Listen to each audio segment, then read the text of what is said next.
social reformer, Vairagyamurti Gadge Maharaj. Probably you people may be knowing or may not be knowing about this personality, even though he is Santa Gadge Baba, but he was completely social reformer. And whatever Swachha Bharat or related to Gram Swachhata Abhiyan, all those policies are there. They are really from the teaching of Gadge Maharaj. Our university stands in his name. So let us pay this our great tribute to the great social reformer of our country.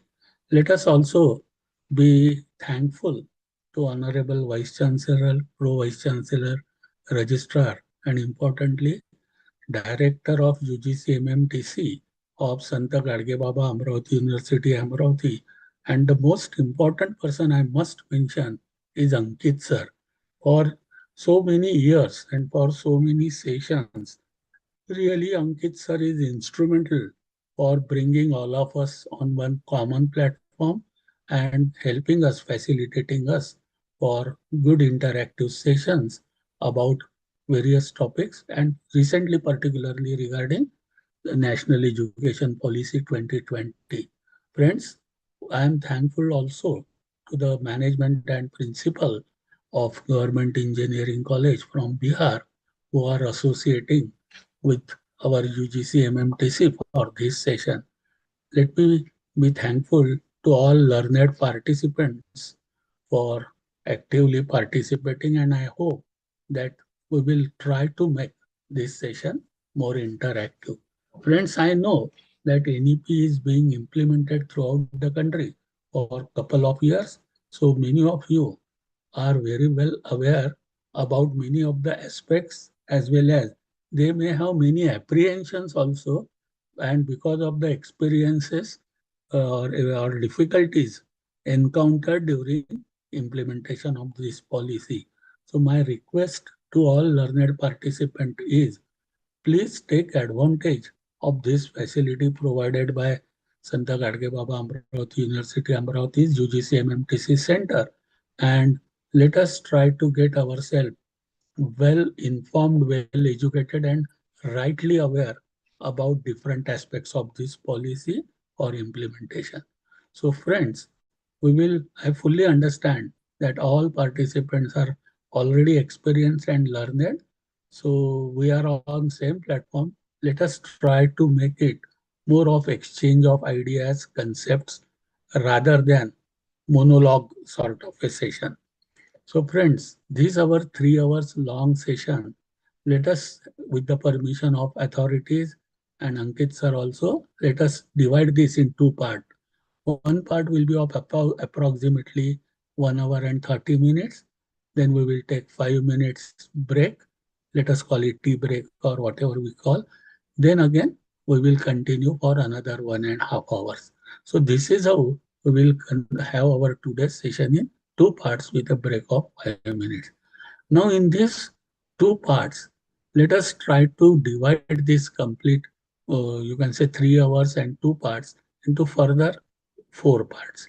So we will have about say half an hour or 35 minutes sessions, and we will have some discussion, and we will divide our total topic into 4 parts in 2 sessions. Now today, what we will try to do, we will try to take complete bird's eye view or canvas of NEP and what are the basic guidelines and instruments provided for effective implementation of this policy. So this is how we will go ahead. Now, when we talk about National Education Policy 2020, friends, let us understand this policy is slightly different than our earlier higher education policies. It is not first time that independent India has some commission and new policy for education and higher education. We know we had Radhakrishnan Commission, we had Kothari Commission, we had Yashpal Commission.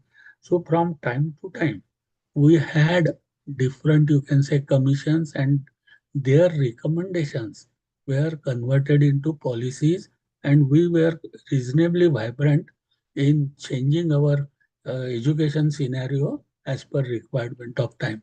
But this policy, friends, please look this aspect of framing of this policy.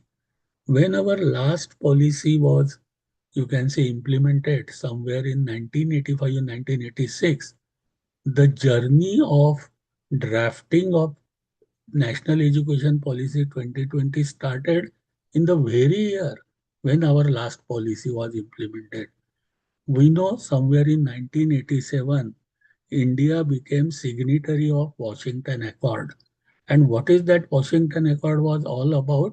Quality assurance, particularly in technical institutions. So the methodology was there were international benchmarks and standards.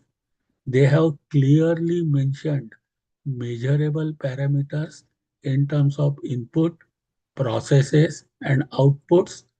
And there was a system of audit wherein the measurable parameters attainment were compared with desired benchmarks, and accordingly certification, what we call it as accreditation, maybe from National Board of Accreditation, from NAC. So that certification was given, and the equivalencies of degrees of various programs internationally was recognized. So that quality aspect was an accreditation of education system, means some international global benchmarks, measurable parameters, measurement of those parameters, comparing it with benchmarks, corrective actions, and thereby certifications. That type of system came into existence into higher education, and particularly in technical education when our last policy was implemented. You will find that is also the milestones of this policy. Then in somewhere 1992, India officially accepted liberalization, privatization, and globalization as our national policy. So education's globalization, truly speaking, started somewhere in 1992 itself when India accepted globalization, and education was one of the sector. It was not only about trade and industry. So that is the second milestone, that is globalization, which also you will find is a part of this policy. Then somewhere in 1996-97, the United Nations has accepted one Brundtland report. The report was our common future, and all 173 countries then they have accepted that Brundtland committee report and concept of our common future. That is how the concept of sustainability development, and thereafter 17 sustainability development goals came into existence. On that basis only, somewhere in 2003, 2004, we say Bonn's Declaration and Johannesburg Declaration on Sustainability Development came into existence. And the onus of creating or educating the world and creating sustainable technologies was put on the shoulders of education, higher education, and technical education in particular. So in this policy, you will find at number of places the mention of sustainability development, attainment of sustainability development goal, particularly SDG 4. So that is also one of the milestones in the journey from 1985, which you will find is there in this policy.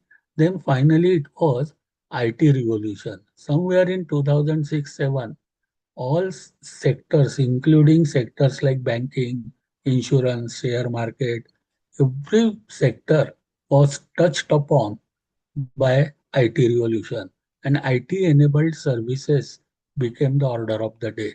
Probably we, the education sector, kept ourselves slightly away, but the committee, draft committee under able guidance of Dr. Kasturi Rangan sir, who was ex-chairman of ISRO, they found in India the gross enrollment ratio, that is number of students enrolling the university system, with respect to number of students who passed 12th or equivalent was merely less than 25. So to reach unreachable, one of the strongest recommendation was use of IT enabled education. So use of IT services, use of various platforms like Swayam. So that was the strong recommendation of this policy. So what is the takeaway? The takeaway is national education policy is not a document just created for a certain period or study of some part of the, you can say, period in the history, but it is a journey. It started right from 1985 when last policy was implemented till the draft of this policy was submitted somewhere in 2013-14, and it has taken care of all our country's national and international commitment. So it is a commitment document in a sense. So please let us take this policy as a commitment towards national, international, you can say agreement towards national, international commitments for long period of 1985 to 2010-12. So, what is the takeaway? That this is a document which is necessary to take ahead only. So we have to accept this policy from that perspective, and we should try to implement at our end most sincerely whatever is expected from us. So with this brief background of this policy, let us understand now what is there in this policy from our implementation point of view. So, friends, just a minute, this. Yes.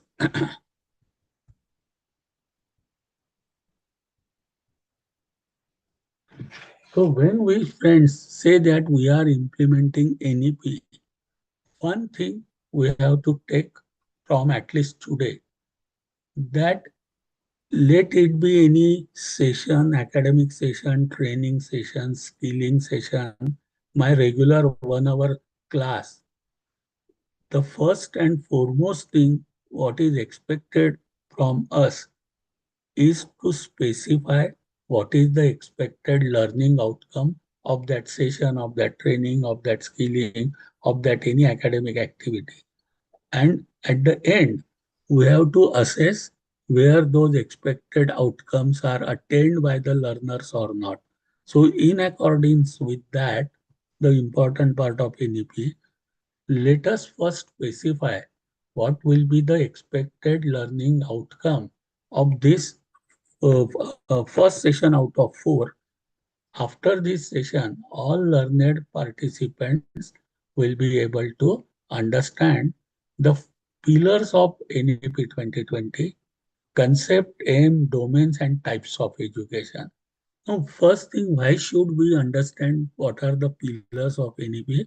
Because whatever we are implementing, whatever teaching, learning, or assessment, or any other student support activity we carry on under NEP, we have to ensure that it gets in alignment with one of the pillars of this NEP. That is why fundamentally we should understand what are those pillars on this policy stand. Second thing, this is the policy in which what do we mean by education, what really get transpired when we say that we are providing education or learners are taking education. Why education? Why learners should take education? Why we education providers should provide education? When we say that we are education provided, exactly what should happen? So what are various domains? And strongest recommendation of this policy is integration of various types. So unless we understand various types, it will be difficult for us to integrate various types. So from that perspective, we will try to understand this fundamental concept of this policy. So friends, in this policy, when draft was prepared, and some extract of draft is already taken in the policy itself. Please give attention to clause 9.2. This 9.2 clause, the committee has stated about major, you can say, bottlenecks or problems faced by our Indian education system. We will refer it only for Indian higher education system.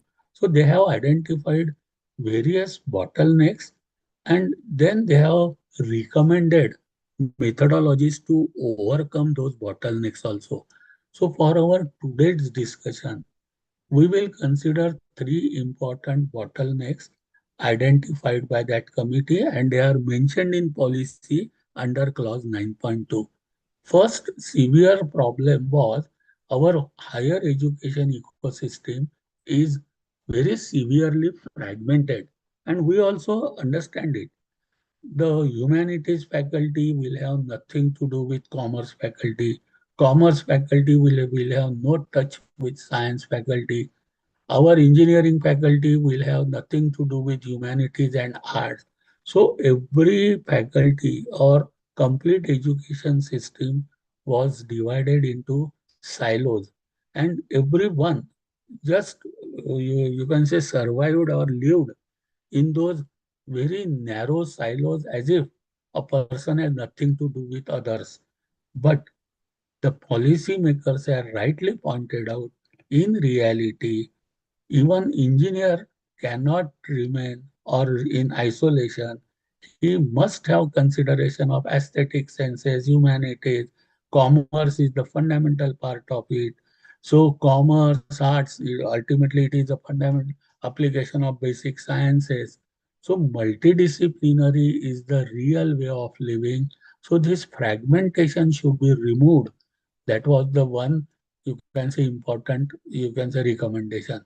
Second problem, they have found out that our education ecosystem, particularly academic ecosystem, was largely developing only a knowledge component, information component, but psychomotor component, that is skill component, what to know is very strongly given. Principles, laws, theories.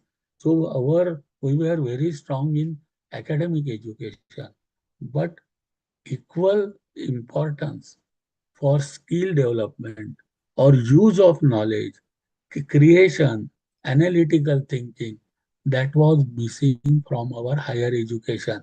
So strong recommendation is only academic education is not sufficient.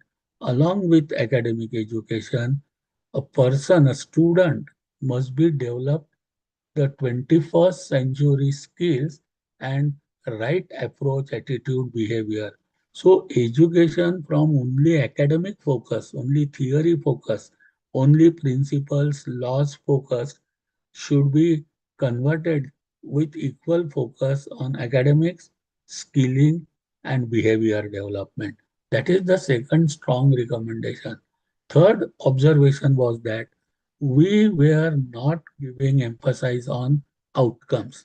Our system was, our complete higher education system was based on input, processes, and outputs.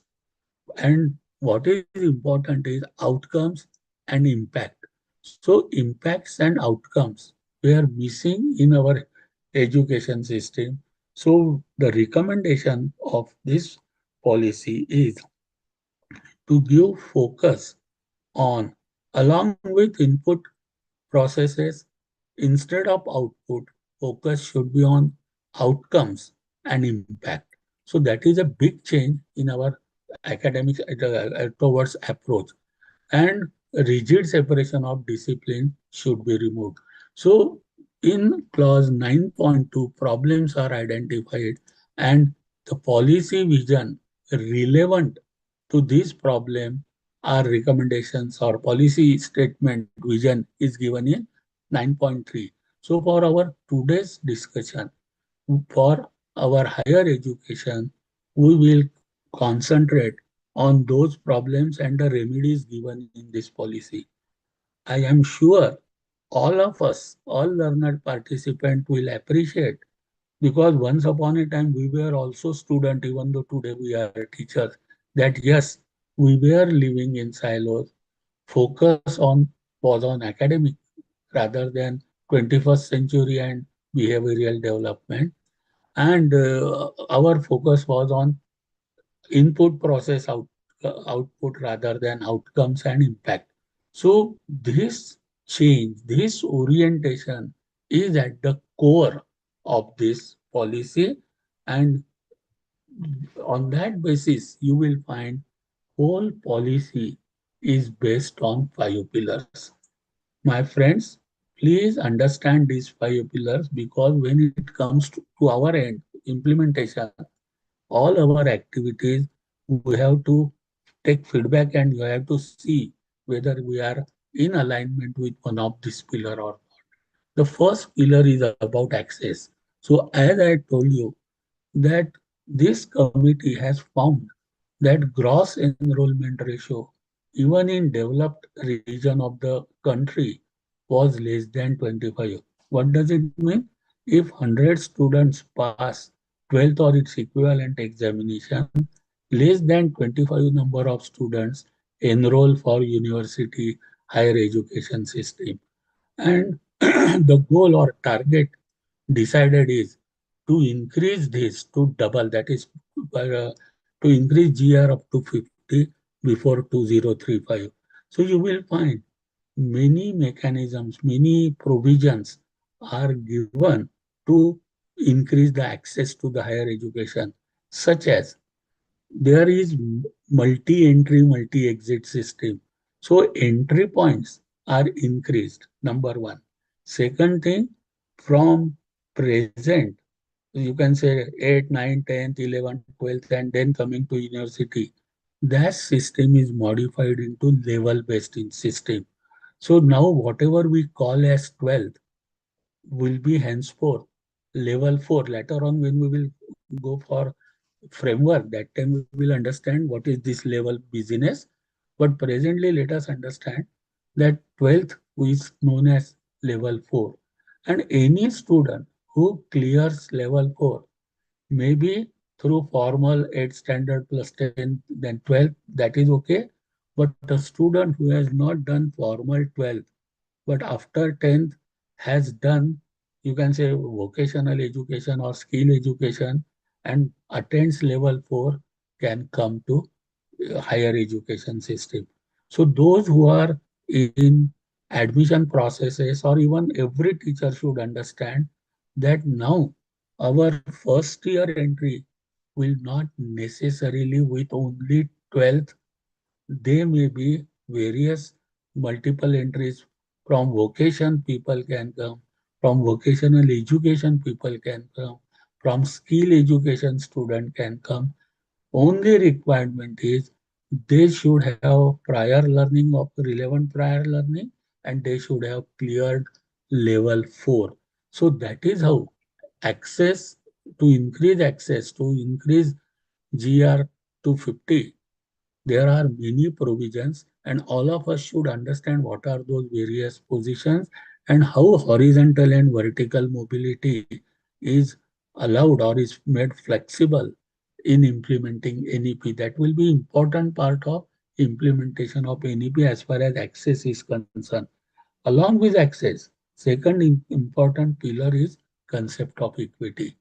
A very clear policy statement is there that irrespective of whether student is located in tribal area, rural area, urban area, metro area, in one state or other state, every student has a right to get same quantity and quality of learning resources. So making quantity wise and quality wise same resources, learning resources, and ensuring equity of learning is another important recommendation. So when we implement NEP, we have to keep our arms open, and suppose a student wants to learn something from professor of IIT, the lectures are available on IIT platforms or Swayam platforms, the system will permit students to take advantage of all learning resources nationally, internationally available. So equity is to be mentioned.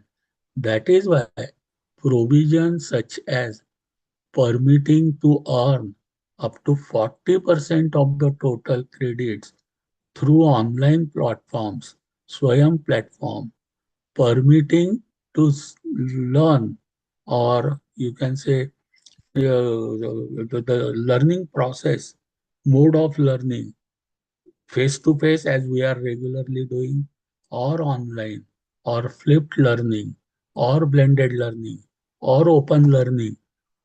Mode of learning is made open in this policy. So learner is permitted to learn in any mode. So that is the another important, you can say, change or reform in implementing, and it has come from the pillar of equity. About quality, we already discussed that because India is signatory of Washington Accord, even school education may have accreditation system.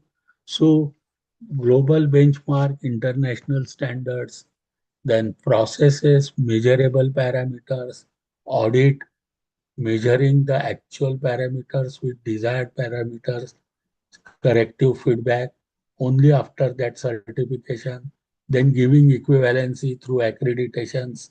So that quality assurance is also important. So when quantity access is given, the weightage has to be given to the quality.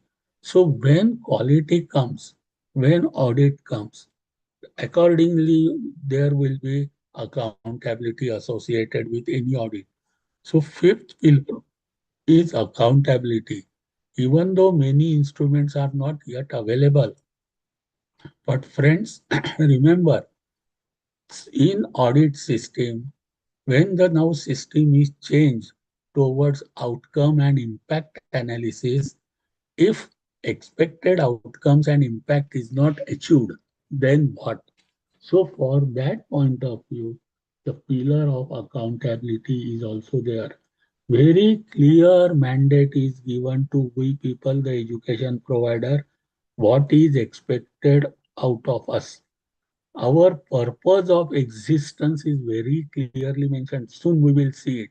And then we may be accounted for if our purpose of existence we are not meeting with. So, of course, India is very heterogeneous country, so affordability is also important pillar. And at union government, state government, at philanthropic level, at institute level, they have suggested many means so that no deserving and desiring student is deprived of education for want of affordability. So these are the five important pillars: access, equity, quality, affordability, and accountability, on which complete policy and so its implementation rest upon. So whatever activities we will perform for implementing NEP at our end, please always keep one eye on these five pillars, and anything and everything what we do must get mapped with one of the pillars. This is what is expected. Now, once we have understood the pillars, now let us enter into the important fundamental part of this policy. Now, this policy clearly states the definition of education. That is the beauty of this policy, in my opinion. So, two, three fundamental things are clearly mentioned, and we should understand those fundamental concepts because those concepts give us guidelines for implementation. What are those concepts? The policy defines what is education. Second, it clearly tells the purpose of education. So it gives reason of our existence. It clearly gives what mandate to us, what is expected. And when they talk about what is education, they clearly mention, we will soon see that education means three domains. One is knowledge domain, second is 21st century skill domain, and third is values, ethics, and behavior dispositions. So when we say that we are providing education, we have to give equal weightage to all these three domains, and each domain will have different level because we are moving towards level based competency based education. So appropriate to the level, we have to ensure that is compiled with for all three domains. What are those levels that we will also see? And another recommendation is integration of various types. So unless we understand what are types, it will be difficult for us to integrate it. So let us understand what are types. So you will find in this policy clearly what is education is specified. The draft makers, they have seen throughout world Western thinkers, Socrates, Aristotle, Plato, Indian thinkers, how they perceive education. And finally, in compliance with all world thinkers and more so of what Swami Vivekananda has stated, the definition of education is given as manifestation of divine perfection already existing within an individual. See, this very definition changes many concepts. Please give weightage on last word individual. So, up till now, our concept was group education. We had regiments and battalions, and we used to say that all 60 students in my class are uniform. So, whatever I teach, all of them receive equally and all of them are developed equally. So that was my concept in group education. And second concept was because I teach, student learn. That was my second concept. But now the very definition of education given is it is all about individuals, personalized learning. So the definition accepts that no two individuals are uniform. Everybody is unique, and by divine, they are having certain interests, passions, learnability, what they call it as perfection. So my approach now is I cannot consider all students to be uniform. I will have to accept and appreciate individuality. So in this policy, if nowhere it talks about teaching or group teaching, everywhere it mentions personalized learning, individuals development. So now our teaching focus system is getting converted into learners focused, and that too understanding attributes of first individual. And then what does it say? Already there are certain attributes naturally by they call it as divine. Every individual is embedded with specific interest, passions, and special attributes. And if we facilitate those attributes, the learning will take place, and what they call it as manifestation. So, what is the big change as with reference to we as a teacher? Our approach will be not to consider whole class as uniform. We will have to appreciate that learnability, passion, interest of individuals are different, and we have to make students know themselves. We have to help students to identify what are natural divine attributes, interest, passion. So you will find some students learn better in theory, some students learn better in practical, some students learn better in group tasks. So those individual aspects will have to be identified, and our role will not be a role of preacher. I teach student learn, no. I facilitate their learning.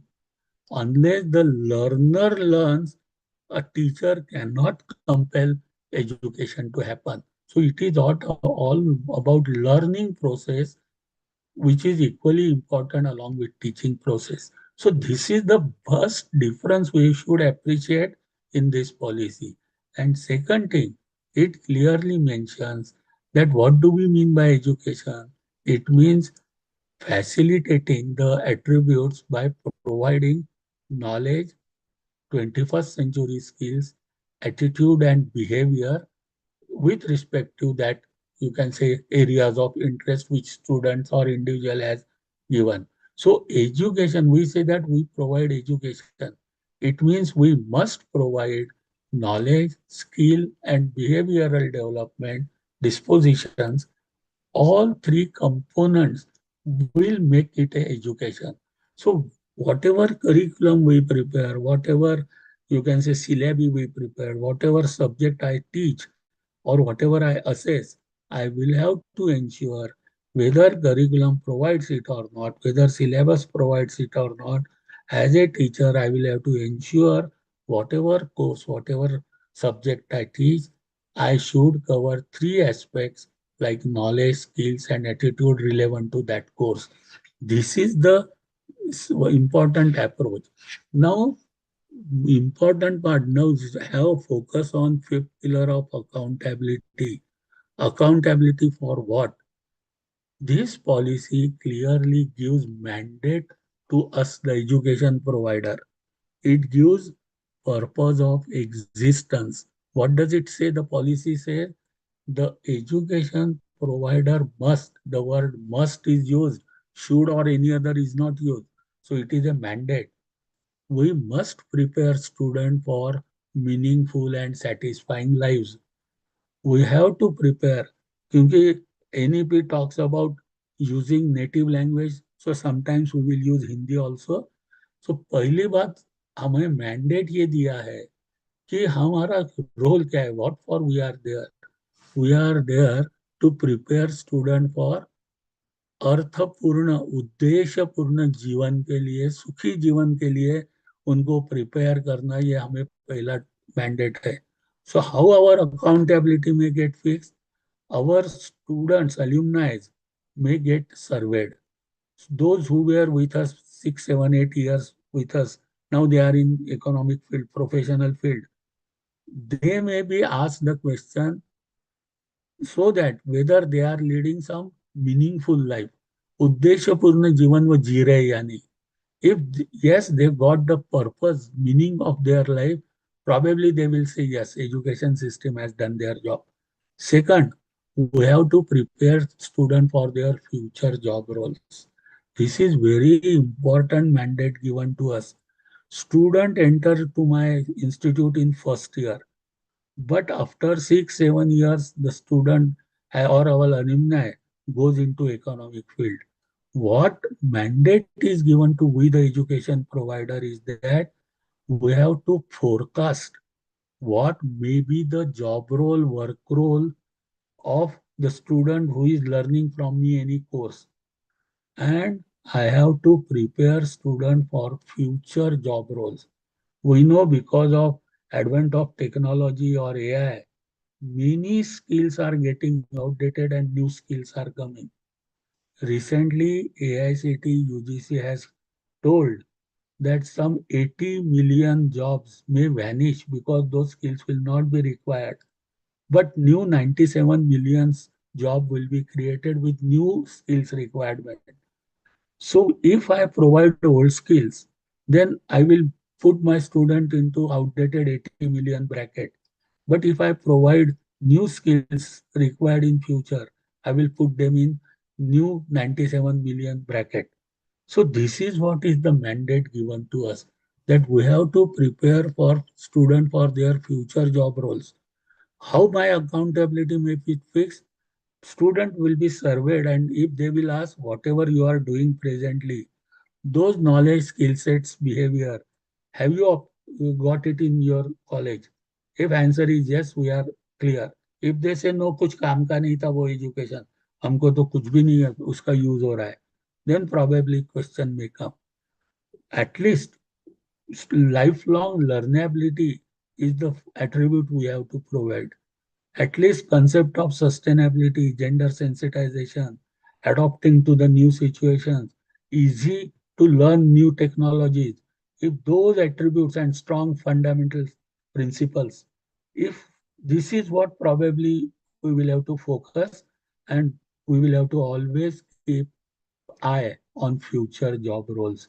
So when we design curriculum, syllabi, when we impart, when we give internship, when we give skill courses, we have to ensure that knowledge, skilling, and behavior is appropriate with the future, not with the past. And third mandate is prepare student for economic independence. So this policy clearly states what is the role of we the education provider. So our whole system will have to get updated to fulfill these three requirements of preparing student for their meaningful life, happy lives, satisfying life, preparing student for future job role, and preparing students for enabling them for economic independence. So complete our whole system will revolve around these three requirements. So you will find all curriculum, etc. will have three domains and these purposes. This is how complete our academic system is going to get reformed. Now, how it is going to get reformed? Let us understand those things. Now, we know that there are now, when we say we are imparting education, means we are imparting knowledge, skills, and behavior. This knowledge is called as cognitive domain. Henceforth, all our theoretical subjects must have two components. One is known as descriptive knowledge, that is knowing that, and second is known as procedural knowledge, that is knowing how.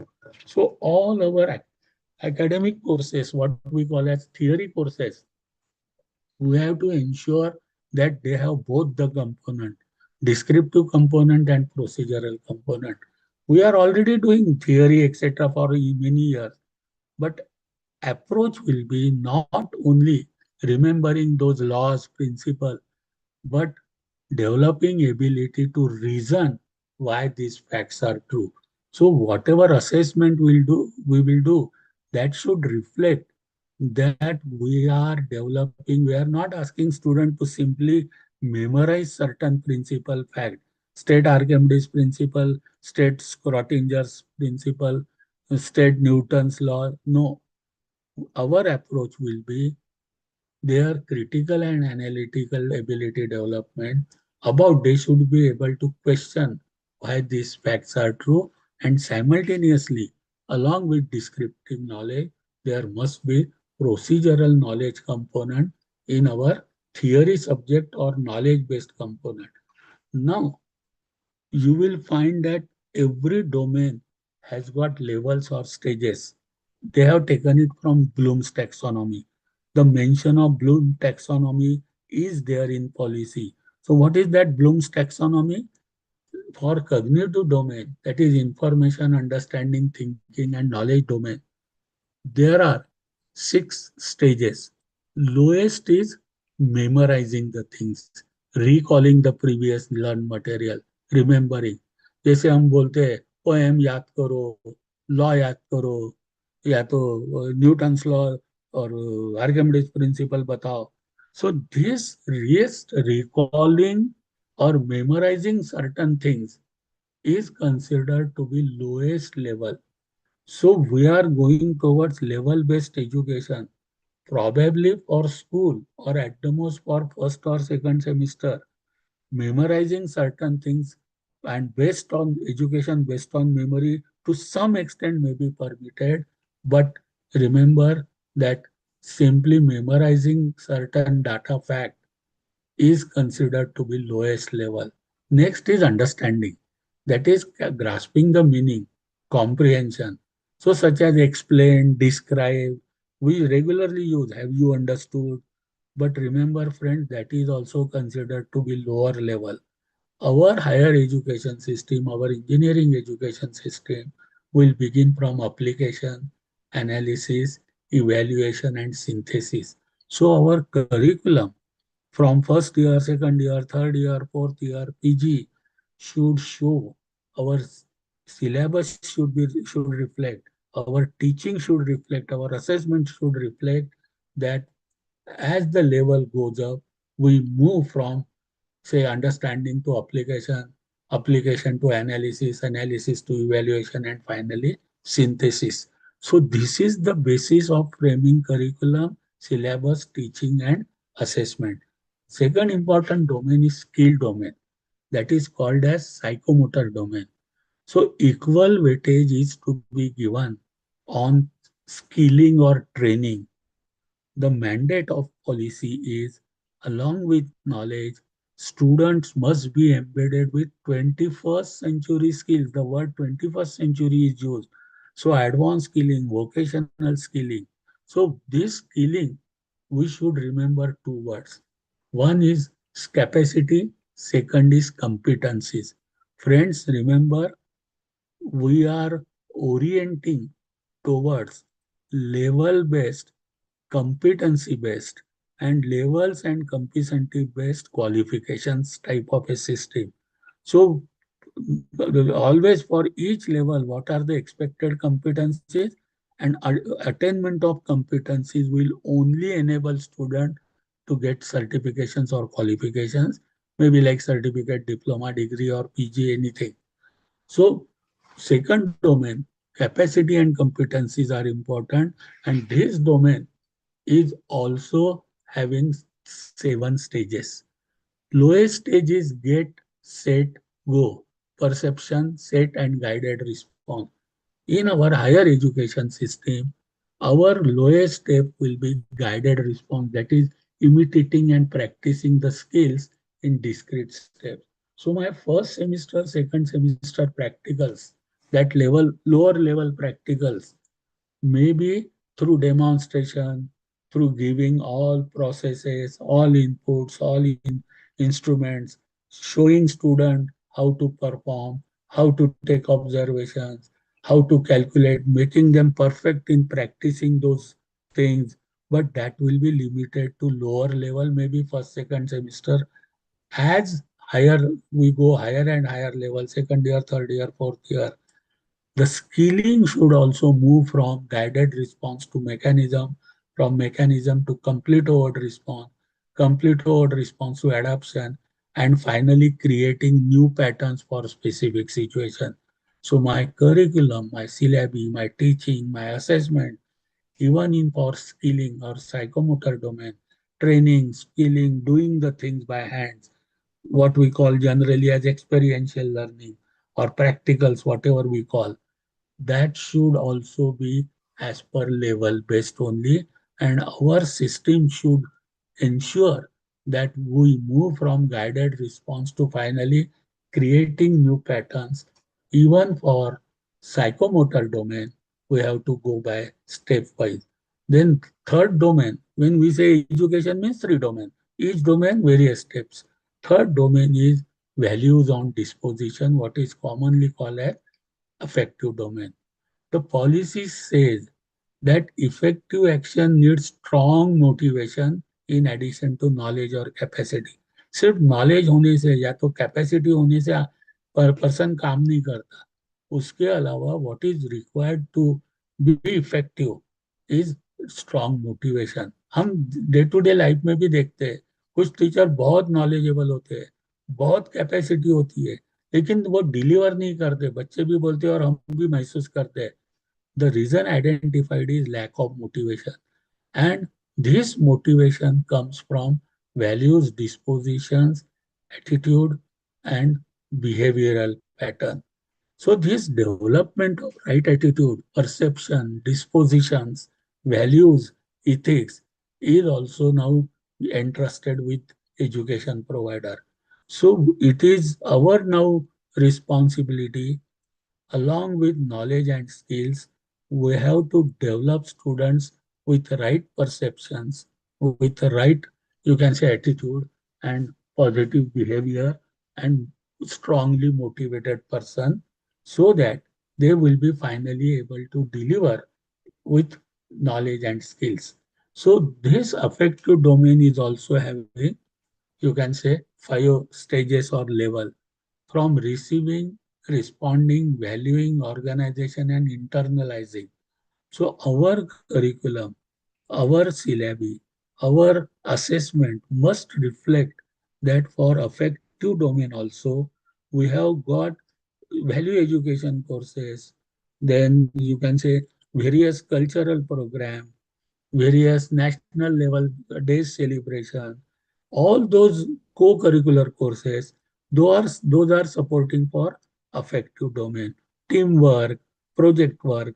So we have to ensure that even those sports, cultural, co-curricular, community engagement, social engagement, all value education, ethics, project-based industrial tours, wherever teamwork or behavior is important, the right attitude is developed, and we will have to ensure that we take efforts in level wise development of values, dispositions, behavioral pattern.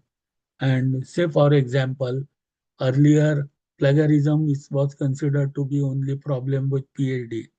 Now, even my regular practicals, assignments, term work, if some students simply copy others and we evaluate and give marks, probably such will be questioned, we will be held accountable.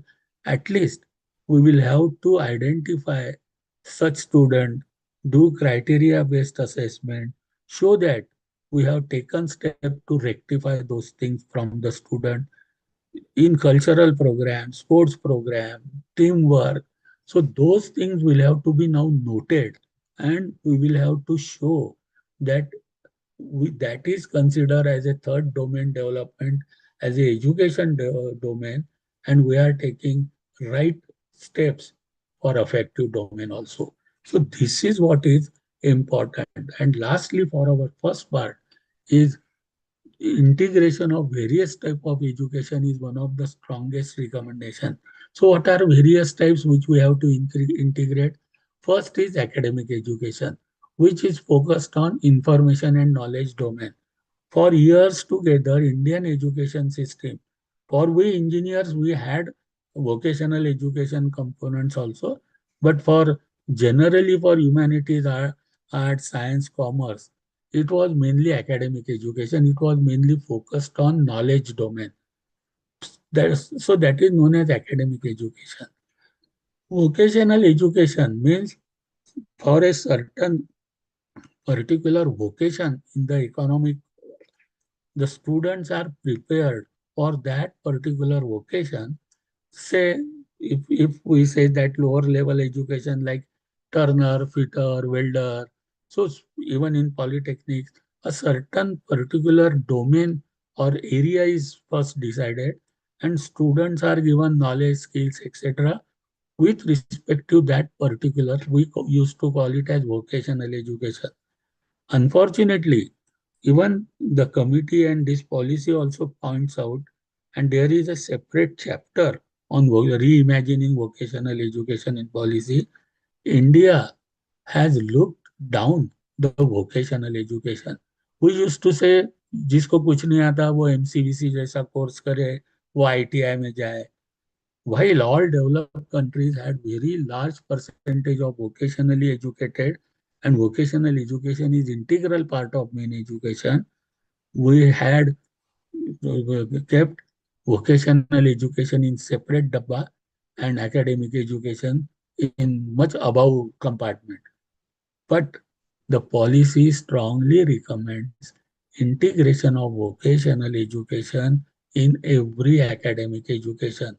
So that is why component of, you can say, ability enhancement courses or skill courses or vocational skill courses, skill enhancement courses, those have been made integral part, say apprenticeship, internship. So those have been made essential part of now any program, undergraduate program. That is how academic education is integrated with vocational education. The seamless horizontal and vertical mobility between these academic and vocational educations is the new reform in implementation of NEP. And we know that other education is our professional education, technical education. Since we are in this, I know that all of us know about this education. But NEP strongly recommends integration of even professional education with humanities. All of us now know also that even IITs have started departments of humanities, probably biological sciences also. So integration of all disciplines into a single system is sort of a holistic. So you will find in NEP implementation, there are many verticals like open electives, ability enhancement courses, wherein other disciplines are also integrated in academic discipline. In engineering, we will have humanities courses, environmental science courses, community engagement courses.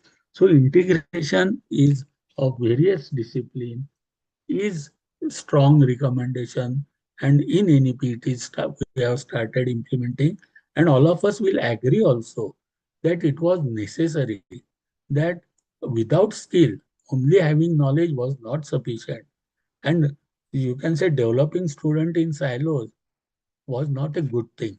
So converting into multidisciplinary approach and having all three domains is a good thing. We should accept it, in my opinion. So here we complete our first session of first part. So as I told you, NEP means first specify what are expected outcome, and at the end check whether those expected outcomes are attained or not. This is what we have to do in our regular classes also. So let us just recap what we have done. We have understood first the journey of NEP, and we have understood that NEP is not for a shorter period, but it is sort of a fulfillment of national and international commitment, right from Washington Accord to globalization to sustainability to IT enabled services, meeting sustainability development goals. So all those things together is this policy. So we have to accept it, and we have to change our perception through that. And we know on basis of that there are five pillars: access, equity, equality, affordability, accountability. We know concept of education. It is about personalized learning, individuals learning, and it is about manifestation. So we are the facilitator rather than a preacher. Mandate given to us is very clear. We have to prepare student for their, you can say, meaningful life, happy life. We have to prepare student for future job roles, and we have to prepare student for economic independence. That is the mandate given to us. That is the purpose of our survival or existence. We know education means three domains: cognitive domain, psychomotor domain, affective domain, and each domain has stages, and we are moving towards stage-based, level-based competencies. So every level associated in each domain should be compiled with the expected, you can say, competencies given in that stage of that domain. We know aim of education, we know academic education, we know vocational education, professional education, technical education, and policy strongly recommends integration. So I hope all of us recap. So I consider that our attainment of expected outcome of session one is there. Let us wait for a minute or so. If any learned participants want to add, want to share some experience, or want to get some doubt cleared from me for this session, we will wait for 1 minute, else we will go to our session two. And then after half an hour, we will take 5 minutes break.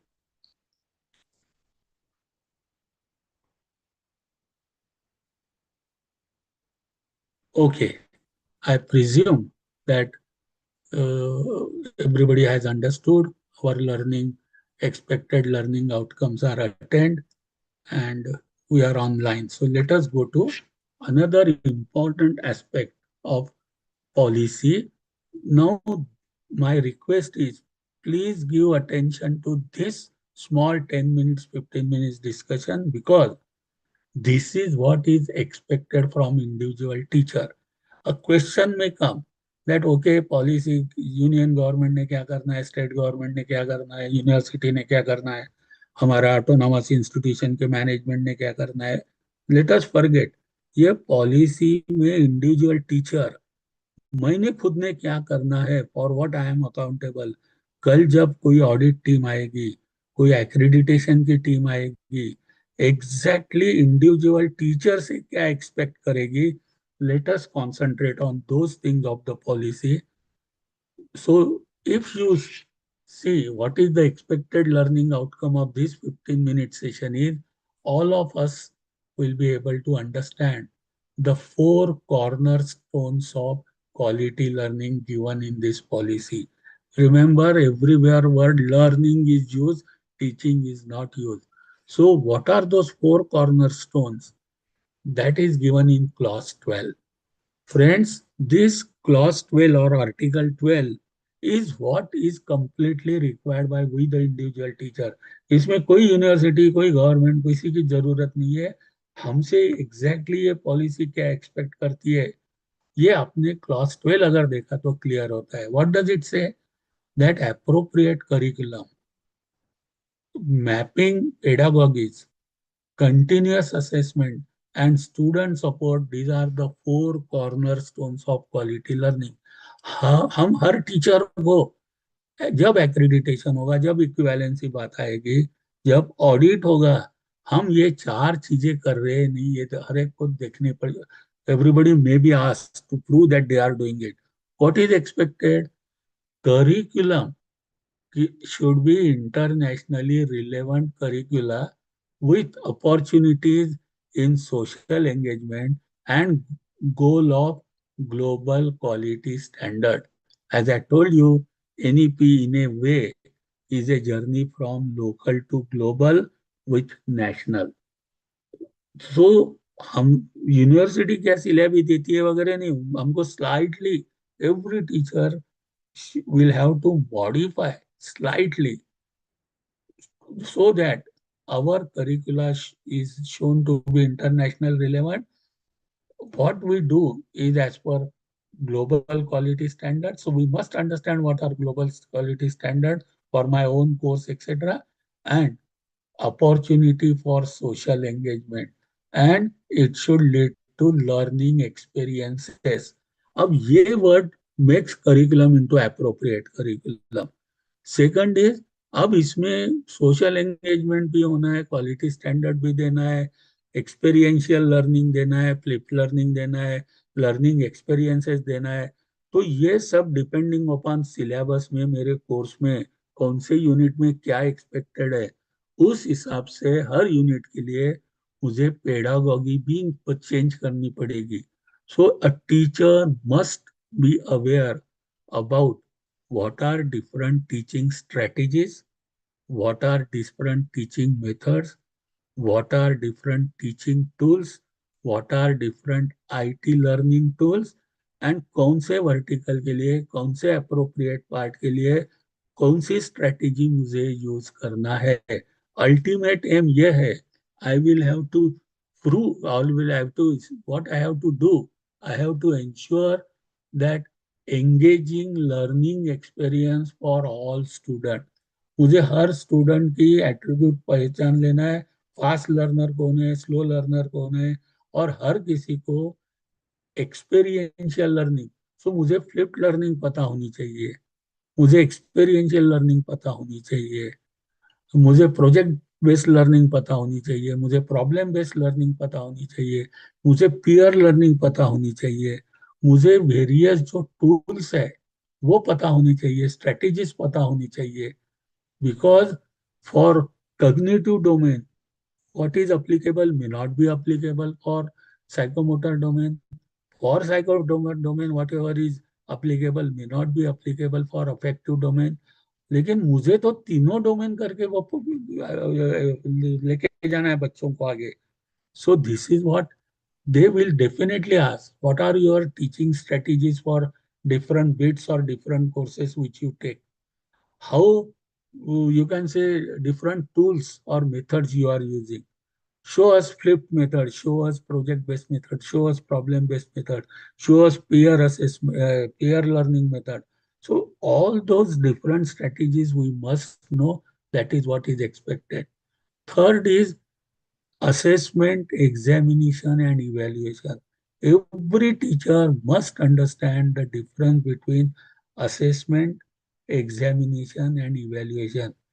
और policy बहुत strongly recommend करती है high stake examination should be reduced and we should go towards continuous formative assessment.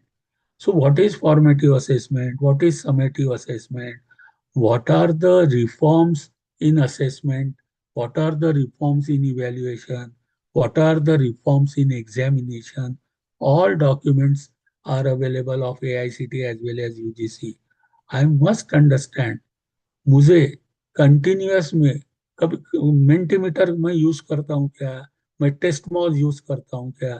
So there are various tools, methods, strategies of assessment, and every teacher will have to use various strategies of assessment, and focus will be on formative assessment. मुझे criteria based assessment पता है क्या, कहाँ पे करनी पड़ती है. Rubrics based assessment मुझे पता है क्या, मुझे टूल्स पता है क्या. So that is what is expected from every teacher henceforth. And for all these things, the student support will be required.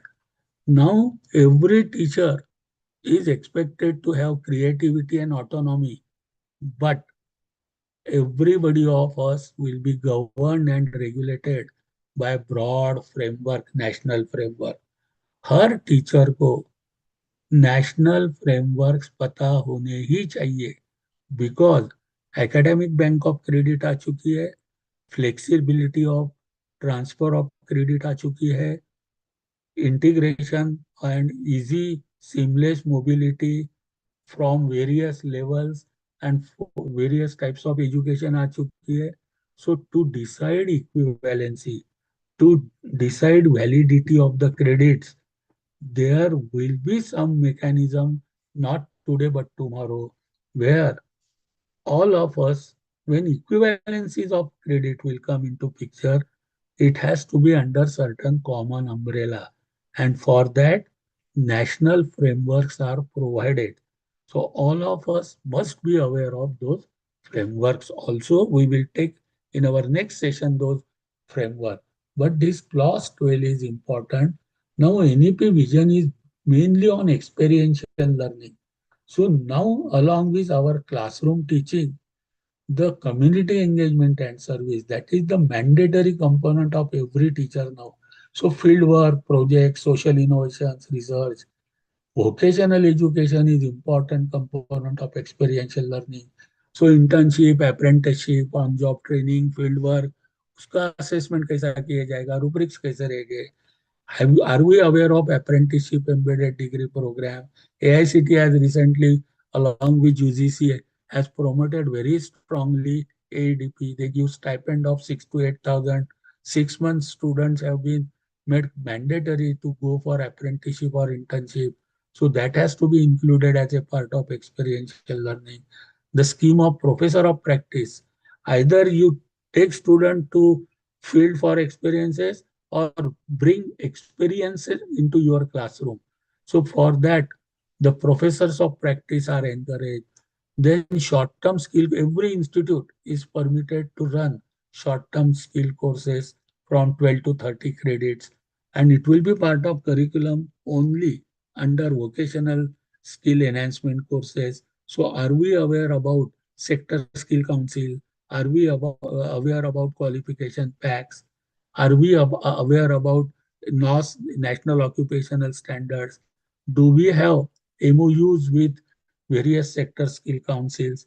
Do we run short-term skill courses as per accordance with those sector skill councils, which are now very irrespective of whether we are autonomous, affiliated, whatever status of our institution may be, we are permitted to run courses, short-term courses of 12 credit to 30 credits. So those are all provisions made for experiential learning, which we have to implement individually. For now, as it was for, you can say, curriculum and learning teaching, there are strategies for assessment. like written test, examination, on-demand examination, peer assessment, self-assessment, RISE model, rubrics, then you can say criteria based.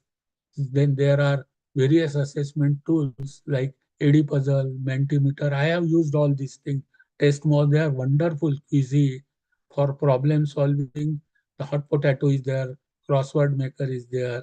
For critical thinking, other tools are there. Then all these tools, we should be aware of it. And whatever is suitable, I can very strongly recommend that TestMod, AD Puzzle, Mentimeter, Kahoot, they are really wonderful tools and they are freely available also. So every teacher will be expected to use various strategies and assessment tools to comply with clause 12 or article 12 of NEP, and that will be exclusively for individual teacher. यहाँ पे कोई university वगैरह का ज्यादा role नहीं आता. हमें हमारे करिकुलम के हिसाब से हमारी अलग अलग स्ट्रेटेजीज और असेसमेंट टूल्स यूज करने हैं. लेकिन हमें ये सब चीजें पता होनी चाहिए. कहाँ मुझे रूब्रिक्स यूज करना है, कहाँ मुझे क्राइटेरिया बेस करना है, कहाँ मुझे एग्जाम लेनी है, कहाँ मुझे असेसमेंट करना है, और कौन सा इजीली मैं टूल्स.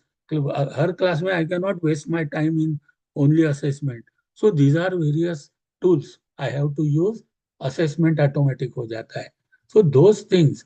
सो जैसे अभी थियोरी का सब्जेक्ट है, we know that stages from memorising to creating है. तो कहीं हमको फिक्स्ड आवर एग्जामिनेशन है, कंटिन्यूअस असेसमेंट है, कहीं पे कैपस्टोन प्रोजेक्ट है, कहीं पे भी रूब्रिक्स है, कहीं पे भी क्राइटेरिया बेस्ड है. So those things will be required to be implemented when we say NEP is implemented. Now we will go to our, you can say, national frameworks. Credit framework we will discuss, and then we will take a break of 5 minutes.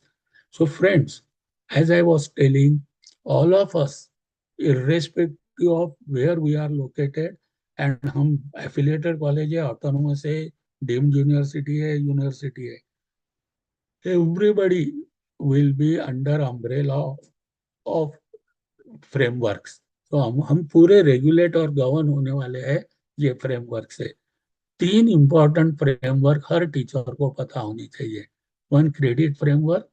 Second is national higher education qualification framework. And third is curriculum framework, which is outcome based curriculum framework. So let us understand credit framework. Now, if you see the cover page of this framework, you will find Ministry of Education, UGC, AICT, all our statutory regularity authorities have come on same platform and come out with this document. What does it mean? This is applicable to every institute, whether you are governed, regulated by UGC or AICT. Everybody is covered under this credit framework which is known as NCRF, national credit framework. हम पूरी system credit पे हम जा चुके हैं. Academic bank of credit आ चुकी है, और whatever credit we assign और student earn, we upload them on academic bank, and it is portable. Student can use those credit to get degree or any qualification or admission anywhere in India, and they have to be in complied with international standard. So let us understand, credit हम award करते हैं, student earn करते हैं, लेकिन is it only marks which gets converted into credit? No friends. 5 चीजें बहुत important है जो हमने दिए हुए क्रेडिट को वैलिडेट करेगी. आई रिपीट, आज नहीं लेकिन कल हो सकता है हमने जो क्रेडिट दिए है उसका इक्विवेलेंसी, उसका वैलिडेशन हो सकता है. और उस वक्त हमें क्या चीजें जरूरी है कि which will validate our credit. Let us understand it. First is, what is credit? Credit is measure of coursework, and it is in proportional to the time devoted by student. So it relates with learning hours. There is a clear-cut difference between academic workload of teacher and academic workload of student. हम जो class suppose एक week में 3 lecture लेते हैं या तो 2 hours का practical लेते हैं, those are contact hours, those are teaching load. Student में वो लर्निंग आवर्स जरूर है, लेकिन सिर्फ वही लर्निंग आवर्स नहीं है। और credits are not only related with contact hours, they are truly related with learning hours. क्या रिलेशन है अभी हम देख लेंगे, that is one thing. So learning hours, जैसा एक कोई भी क्रेडिट है तो उसके 30 नोशनल आवर्स है। हमारा अगर कोई 3 क्रेडिट का कोर्स है तो हमको 90 लर्निंग आवर्स हो गए, ये जस्टिफाई करने पड़ेंगे, उसका रिकॉर्ड लगेगा। So one is relation with learning hour. Second is credit framework is based on basic principles that credits are function of achieving desired learning outcomes for a program, course or training. इसका मतलब यह है कोई भी course, कोई भी practical, कोई भी एक्टिविटी, फील्ड वर्क रहे, इंडस्ट्रियल टूर रहे, स्पोर्ट्स रहे, कल्चरल रहे, को करिकुलर रहे, एनी कोर्स जहाँ पे हम क्रेडिट देने वाले हैं, उसका सबसे पहले है to specify expected learning outcome. हम बच्चों को इंडस्ट्रियल टूर पे लेके जा रहे हैं, एक डॉक्यूमेंट बनाओ, what are the expected learning outcome of that tour. अगर वो टूर के हम क्रेडिट दे रहे हैं तो, क्योंकि अलाउड है। कोई भी सेमिनार हम क्रेडिट दे रहे हैं, please write down first very clearly what are expected or desired learning outcome, वो क्रेडिट की रिक्वायरमेंट है। Second thing, successful assessment, no assessment no credit. जहां जहां क्रेडिट किए दिए जाते हैं वहां पे असेसमेंट मस्ट है। फिर वो को करिकुलर कोर्सेज रहे, सोशल एंगेजमेंट के कोर्सेज रहे, कम्युनिटी एंगेजमेंट के कोर्सेज रहे, प्रैक्टिकल के कोर्सेज रहे, any and everything, wherever credits are awarded or earned by the student, it must be supported with assessment. No assessment, no credit. तो expected learning outcome लिखो, assessment by whom? Competent authority।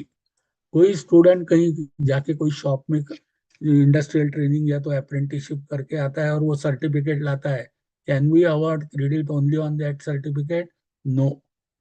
assessment by competent, who is competent authority? Probably national agencies, state energies agencies, universities, colleges, teachers। And अगर जहाँ पे common है तो suppose industry का supervisor and we teacher define who are competent authority, but there must be record of assessment by competent authority। अब वो assessment कैसे होनी चाहिए, हमारे उसमें से क्वेश्चंस कैसे दिखने चाहिए? This should comply with expected outcome. वो क्वेश्चंस में से, वो असेसमेंट में से, वट एवर में भी फॉर्म ऑफ असेसमेंट, ये होना चाहिए कि student have attend the expected outcome. So what are essential things to become our credits valid? Number one, learning hours. Second is specifications of expected or desired learning outcome. Third is assessment, assessment by competent authority and proof that student have shown attainment of those expected outcome। ये record हमको जरूर रखना पड़ेगा। Next time जब हमारा NBA या तो NAAC आएगा, वो इंडिविजुअल टीचर से जब हम बोलेंगे मैं 3 क्रेडिट का कोर्स लेता हूँ, तो ये डॉक्यूमेंट हमारे पास रेडी रहने चाहिए। I repeat, learning hours, expected outcome का स्पेसिफाई किया हुआ, थर्ड असेसमेंट किया हुआ, और असेसमेंट भी कॉम्पिटेंट अथॉरिटी से किया हुआ। कोई भी सर्टिफिकेट लाया और हमने क्रेडिट दिया वैसा मत रखो। And our assessment should reflect that our questions was in mapping with expected outcome, और स्टूडेंट ने वो सक्सेसफुली दिए, इसलिए हमने उनको क्रेडिट दिए। So this is what is the concept of credit as per national credit framework, और हर टीचर ने ये रखना है। अब बच्चों को क्रेडिट कहाँ से अर्न कर सकता है? It can be earn from academic education, vocational education, skill education, from classroom, lab work, examinations, assessment hours भी लर्निंग आवर्स में काउंट होते हैं। Activities, debate, discussion, celebration of festival, sports, game, life skills, community work, field visit, then project, industry, internship, apprenticeship, जहां जहां learning होता है वहां वहां का आवर्स लर्निंग आवर्स में काउंट होता है. Now let us finally understand what is the relation between learning hours and credit.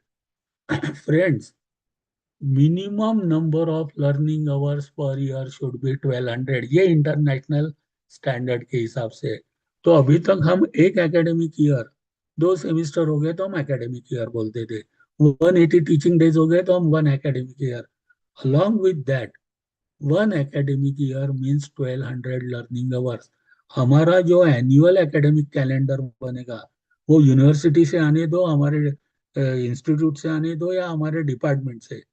ensure that our academic calendar mentions that minimum learning hours are provided more than 1200, तभी उसको एक साल कम हुआ ऐसा बोला जाएगा. And associated credit for those 1200 learning hour is 40. So 1 year 40 credits, ये आया हुआ है international standard from 1200 learning hours. So when we say we are complying with NEP and NCRF means हमारा एक एकेडमिक कैलेंडर में 1200 लर्निंग आवर्स और 40 credit, एक semester में 600 लर्निंग आवर्स और 20 क्रेडिट्स, एक सेमिस्टर में 90 teaching days, minimum 15 teaching learning weeks. इसलिए एक वीक में मिनिमम 35 to 40 लर्निंग आवर्स. जो हमारा वीकली कैलेंडर बनता है, जो हमारा टाइम टेबल बनता है, जो हमारी वीकली स्कीम रहती है, उसमें मिनिमम 40 लर्निंग आवर्स दिखने को होना. हमारे कॉन्टेक्ट आवर्स बढ़ते हैं क्या? नो. आज भी हमारे मतलब बिफोर एनईपी हमारे कॉन्टेक्ट आवर 28-32 थे. After NEP also, teachers load, academic load will be same 28 to 32, but students learning hours should be 40. ये remaining 8 hours will come from their term work, their examinations, their assessment. So जो self learning और term work के hours है, weekly there should be 8 hours. अब हमारे जो contact hours का data हम अटेंडेंस लेते हैं, हमारा कैलेंडर रहता है, हमारा टाइम टेबल रहता है, उसमें दिख जाता है. लेकिन स्टूडेंट्स के जो सेल्फ लर्निंग आवर्स है, इसलिए हर स्टूडेंट को पोर्टफोलियो फाइल रखने के लिए बताइए, और हर एंड सेमिस्टर एंड के बाद सेल्फ लर्निंग एग्जामिनेशन आवर्स का रिकॉर्ड उसमें रहने दो. Overall we should be able to justify that this is what is finally. ये मैंने एक्रेडिटेशन रिफॉर्म्स में से ली हुई स्लाइड है. You will see, come to the last column. If the course is of 4 credit, so learning hours must be 120. Out of 120 शायद university हमको 4 lectures per week देगा, so that will account for 60 hours. So 60 hours contact hours और 60 hours last 3 third column term work TW plus SL. Together, class instruction plus SL should be equal to credit multiplied by 30. This is for theory, or for any credit is of 30 notional hour. लेकिन practical के लिए 2 hours of learning is per week is 1 credit. इसलिए वो 15 week है, 2 hours का practical होता है, तो 30 आवर्स हो गए तो 1 क्रेडिट का प्रैक्टिकल हो गया. 60 आवर्स का प्रैक्टिकल हो गया तो 2 क्रेडिट हो गया. मेनली थियोरी के लिए हमको contact hours plus term work और सेल्फ लर्निंग आवर्स, ये दोनों की total that is learning hour must be equal to credit multiplied by 30. ये चार्ट हर किसी को रखना पड़ेगा. This is the compliance with NCRF and NEP. So friends, हमारी जो अब पूरी स्कीम देखोगे आप, जो गवर्नमेंट ने दी होगी, यूनिवर्सिटी में दी होगी, now you will find it is complied with NCRF. 1 instructional hour of theory tutorial 1 credit होता है. 2 लैबोरेटरी आवर्स 1 क्रेडिट होता है.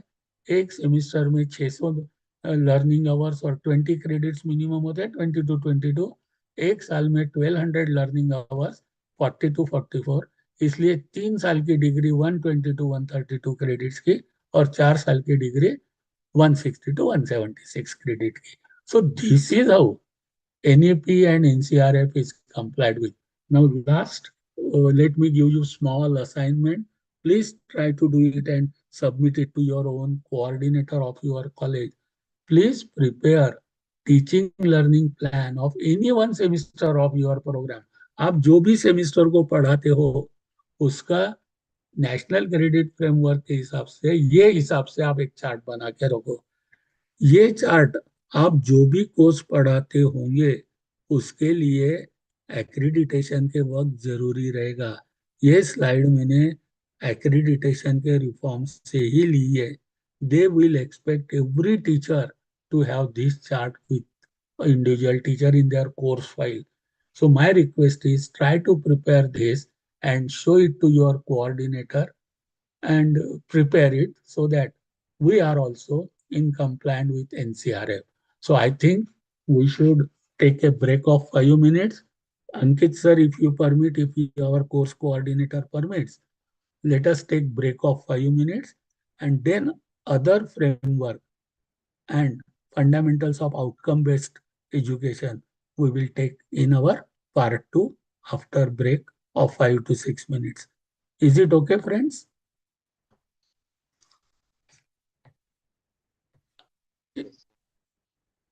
Is there anybody on the platform?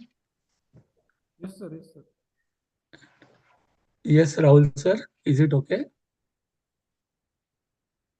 Yes, sir. Any question or any addition you want to do, or should we take a break of 5 6 minutes? We can, sir. We can. Okay. Thank you, Rahul sir. So we will meet after 5 minutes.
Friends, should we start? Yes, anybody? Should we start now? Yes, sir. Yes, sir. Yes, sir. Yes, thank you. So now we have understood the first framework, national framework, that is credit framework, NCRF, National Credit Framework, in which we have understood how credits are related with learning hours, and without assessment, credits cannot be earned or cannot be given unless there is, you can say, assessment. And assessment of what? Attainment of expected outcome. So those things should be taken into account. One academic year should be of 1200 learning hours. One semester should be of 600 learning hours, and 1 week should be of 35 to 40 learning hours. Learning hours include examination, term work, self-learning, along with our contact hours. One credit, 30 notional hours, they are must. For theory, 1 hour per week entails one credit. So even though there will be 15 contact hours, but there should be 15 term work and self-learning. This is what we have understood. And this has to be complied by everybody. Now, second is higher qualification framework. Friend, right from the beginning, you might have noted I have used one line. NEP is orienting our education system towards level-based, competency-based qualification structure type of a system. So whole system will be converted into levels. For each level, very clearly expected competencies and attributes of those levels will be clearly given, learning hours will be given, and once the students demonstrates attainment of those attributes relevant to that level, then proportionate qualification will be given. This is what is the complete changeover of our present system into NEP based system or NHEQF based system. Within 2 minutes, let me give you the background. It is not that only after NEP qualification framework has come into existence.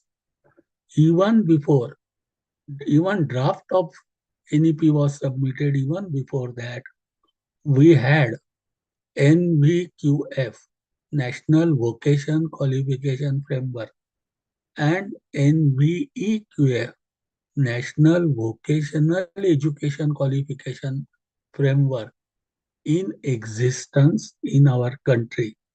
Now, from where it has come? International labor organizations and various institutions worldwide, they have given certain benchmark for particularly vocational workers to specify their knowledge skills for a particular vocation. Fitter welder बड़े पैमाने में international market में जाते थे और जाते हैं, उनका स्टैंडर्डाइजेशन के लिए वो फ्रेमवर्क बनाया गया था, इंटरनेशनल लेबर ऑर्गेनाइजेशन और international various institutions with our government. It was called as National Vocational Qualification Framework and National Vocational Education Qualification Framework. That was later modified to skill education. So National Skill Qualification Framework, known as NSQF. When NEP got implemented, that NVQF, NEVQF, NSQF was further extended with international standard, global standards, lot of many international deliberations, and qualification framework for higher education came into existence. So it is a commitment or compliance of international standard, global standard, and extension of framework which was already there. So it is not only NEP that such framework has come. So let it be very clear. Now let us understand what is this framework is all about. You will find that this framework, this document is also all Ministry of Education, University Grants Commission, AICT, all regulatory statutory bodies came on one platform, and it is a common document. What does it mean? This document is applicable whether we are regulated by UGC, AICT, or any regulatory body. This framework is applicable to everybody. So it is an umbrella framework for every institutions in our country and in align with international standard. So expected learning outcome of our this session will be all learned participants will not only be able to understand but will also be able to implement level based, competency based structure in our education system. I repeat, we are going towards level based. For every layer, there will be well specified attributes or competencies. And when students demonstrate those competency mapping with that level, qualification will be given.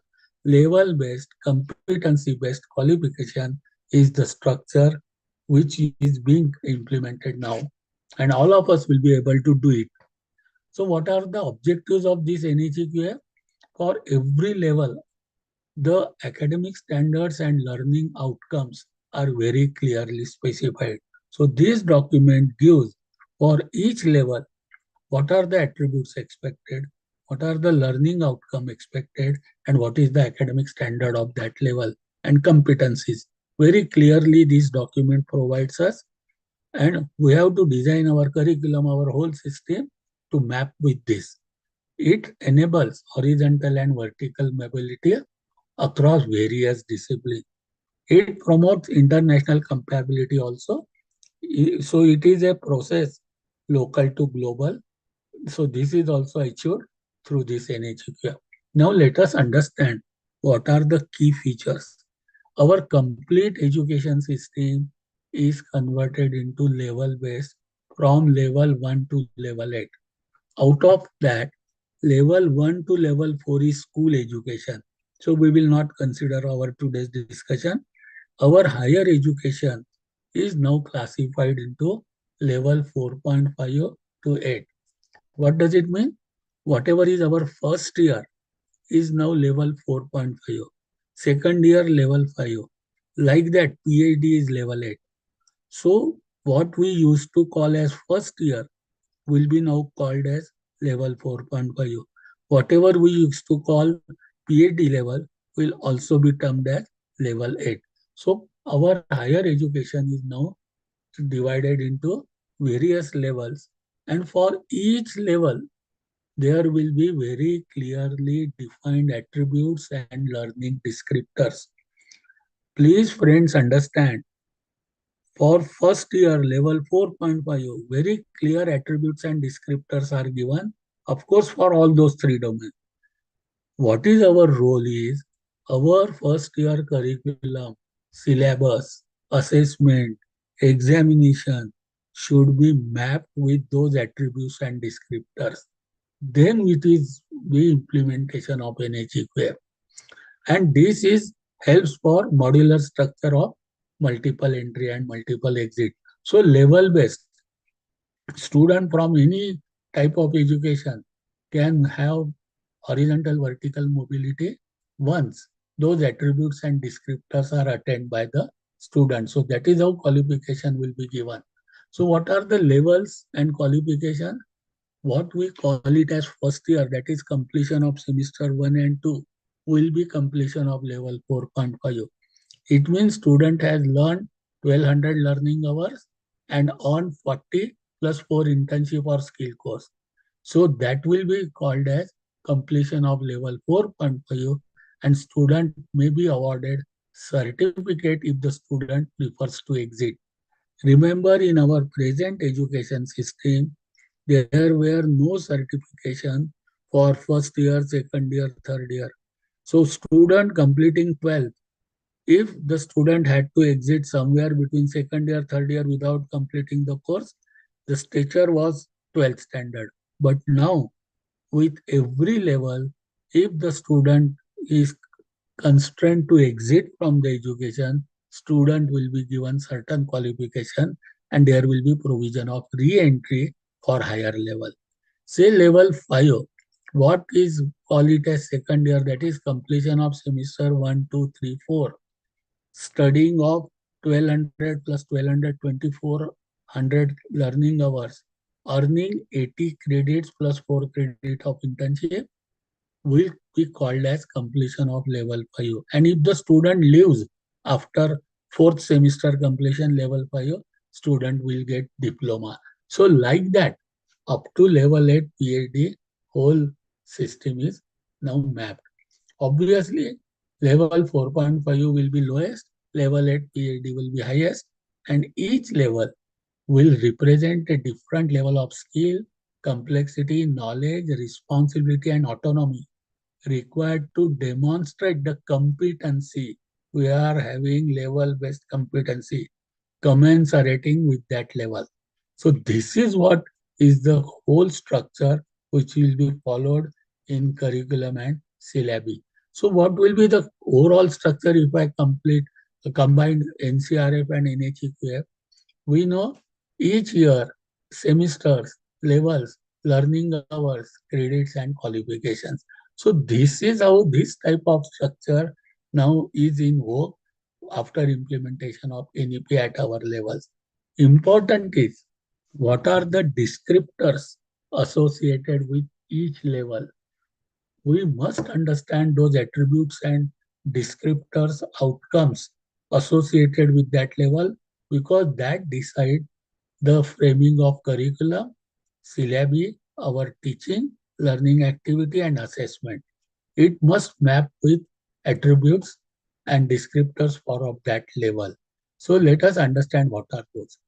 Now, again, permit me to give you the background of these descriptors or attributes of that level. I told you it is compliance with international standard. India has adopted European Union qualification framework for our national qualification framework. In European Union, because most of the universities of the world, they are aligned with that European Union qualification framework. So there are two terms, Bologna process and Dublin parameters. So the Dublin descriptors are those 5 parameters on which descriptors are given. India has also adopted 5 parameters analogous with, similar with Dublin parameters, so that we get complied with international standard. Now each level is structured based on well-defined outcome statements. What are those statements? What learner is expected to know, understand, will be able to do, and what will be the level of responsibility student will be shown as competent to acquire. So three domain, knowledge, skill, and behavioral domain. So for each level, very clearly it is very clear. Now important part is student must demonstrate those attributes defined in terms of expected outcome, whether acquired through any mode of learning. See, mode of learning is made redundant. Student can learn face to face, हमारा जब class होता है, student can learn through open, distant learning, flipped learning, experiential learning, online learning, blended learning. कहाँ से बच्चा पढ़ता है ये ज्यादा इम्पोर्टेंट नहीं है. इम्पोर्टेंट है student demonstrating those competencies will enable student to get qualification. ये इसलिए एनईपी बोलती है कि 40% क्रेडिट ऑनलाइन भी बच्चे ने पढ़े तो चलता, एक्सपेरियंशियल ने भी पढ़ा तो चलता, वोकेशनल कोर्सेज में भी उसने क्रेडिट लिए तो चलते. कहाँ से वो मेरे क्लास में ही बैठना चाहिए, कोई जरूरी नहीं वो वीडियो पे भी मेरा क्लास अटेंड कर पाएगा. So mode of learning is not given as important as demonstrating the competencies. So देखिए हमारा रोल असेसमेंट पे बहुत इंपॉर्टेंट हो चुका है। हमको ये प्रूव करना पड़ेगा my student has demonstrated those outcome. So this is the major difference of our traditional learning में, टीचिंग लर्निंग vis-a-vis NEP का teaching learning. Now let us understand for each level what are the expected learning outcomes or learning descriptors given in this. So each level will be given with 5 parameters. They will be described. कौन से 5 parameter में हर level के statement रहेंगे? पहला रहेगा about theoretical knowledge, second रहेगा technical skills, third रहेगा aptitude और सॉफ्ट स्किल्स और माइंडसेट, फोर्थ रहेगा ब्रॉड लर्निंग आउटकम, और फिफ्थ रहेगा लेवल ऑफ रिस्पॉन्सिबिलिटी। वो लेवल पे बच्चा कौन सी रिस्पॉन्सिबिलिटी ले पाएगा, ये क्लियरली स्पेसिफाई। ये डबलिंग में पैरामीटर में भी ऐसे दिए है, हमारे नेशनल फ्रेमवर्क में भी ऐसे दिए है। तो what is expected in professional knowledge? It is what learner should know and understand with reference to field or subject. It is described in terms of depth, breadth, kind of knowledge, complexity. Depth can be general, specialized. Breadth can be single topic to multidisciplinary. Kind can be from concrete to abstract. And complexity will be combination of kind, depth and breadth.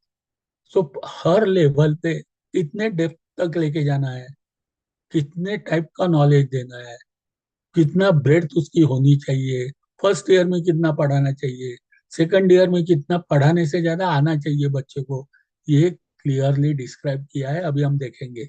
Similarly for skills also, communication skills कौन सा level तक उसको आना चाहिए, basic skills dexterity रहे, use of method रहे, material रहे, tool रहे, इंस्ट्रूमेंट रहे, for performing the job because we are preparing student for their future job role. IT skills कहाँ तक होनी चाहिए, अब लेवल ऑफ स्टडी और वर्क के हिसाब से वो स्टूडेंट को कितना आना चाहिए, what student should demonstrate about skill, that is also very clearly mention, and that is what is the guide for us और करिकुलम। सिमिलरली एप्टीट्यूड के हिसाब से डिजिटल लिटरेसी कितनी होनी चाहिए, जनरल आउटकम, और मेनली वो रिस्पॉन्सिबिलिटी कौन सी लेगा। सपोज लेवल 4.5 होगा, सर्टिफिकेट लेवल का है, तो how much degree of supervision that student will need, और how much degree of supervision student can exercise over others. वो टीम वर्क में एज ए टीम मेंबर उसकी क्या रिस्पॉन्सिबिलिटी उसने शो करनी चाहिए, एज ए टीम लीड उसने क्या करनी चाहिए, ये क्लियरली स्पेसिफाई किए हैं 5 पैरामीटर्स पे। लेट अस चेक नॉलेज और अंडरस्टैंडिंग डोमेन में, कॉग्निटिव डोमेन में। Now see, element of descriptor is same, कहाँ तक उसको नॉलेज और अंडरस्टैंडिंग होना चाहिए।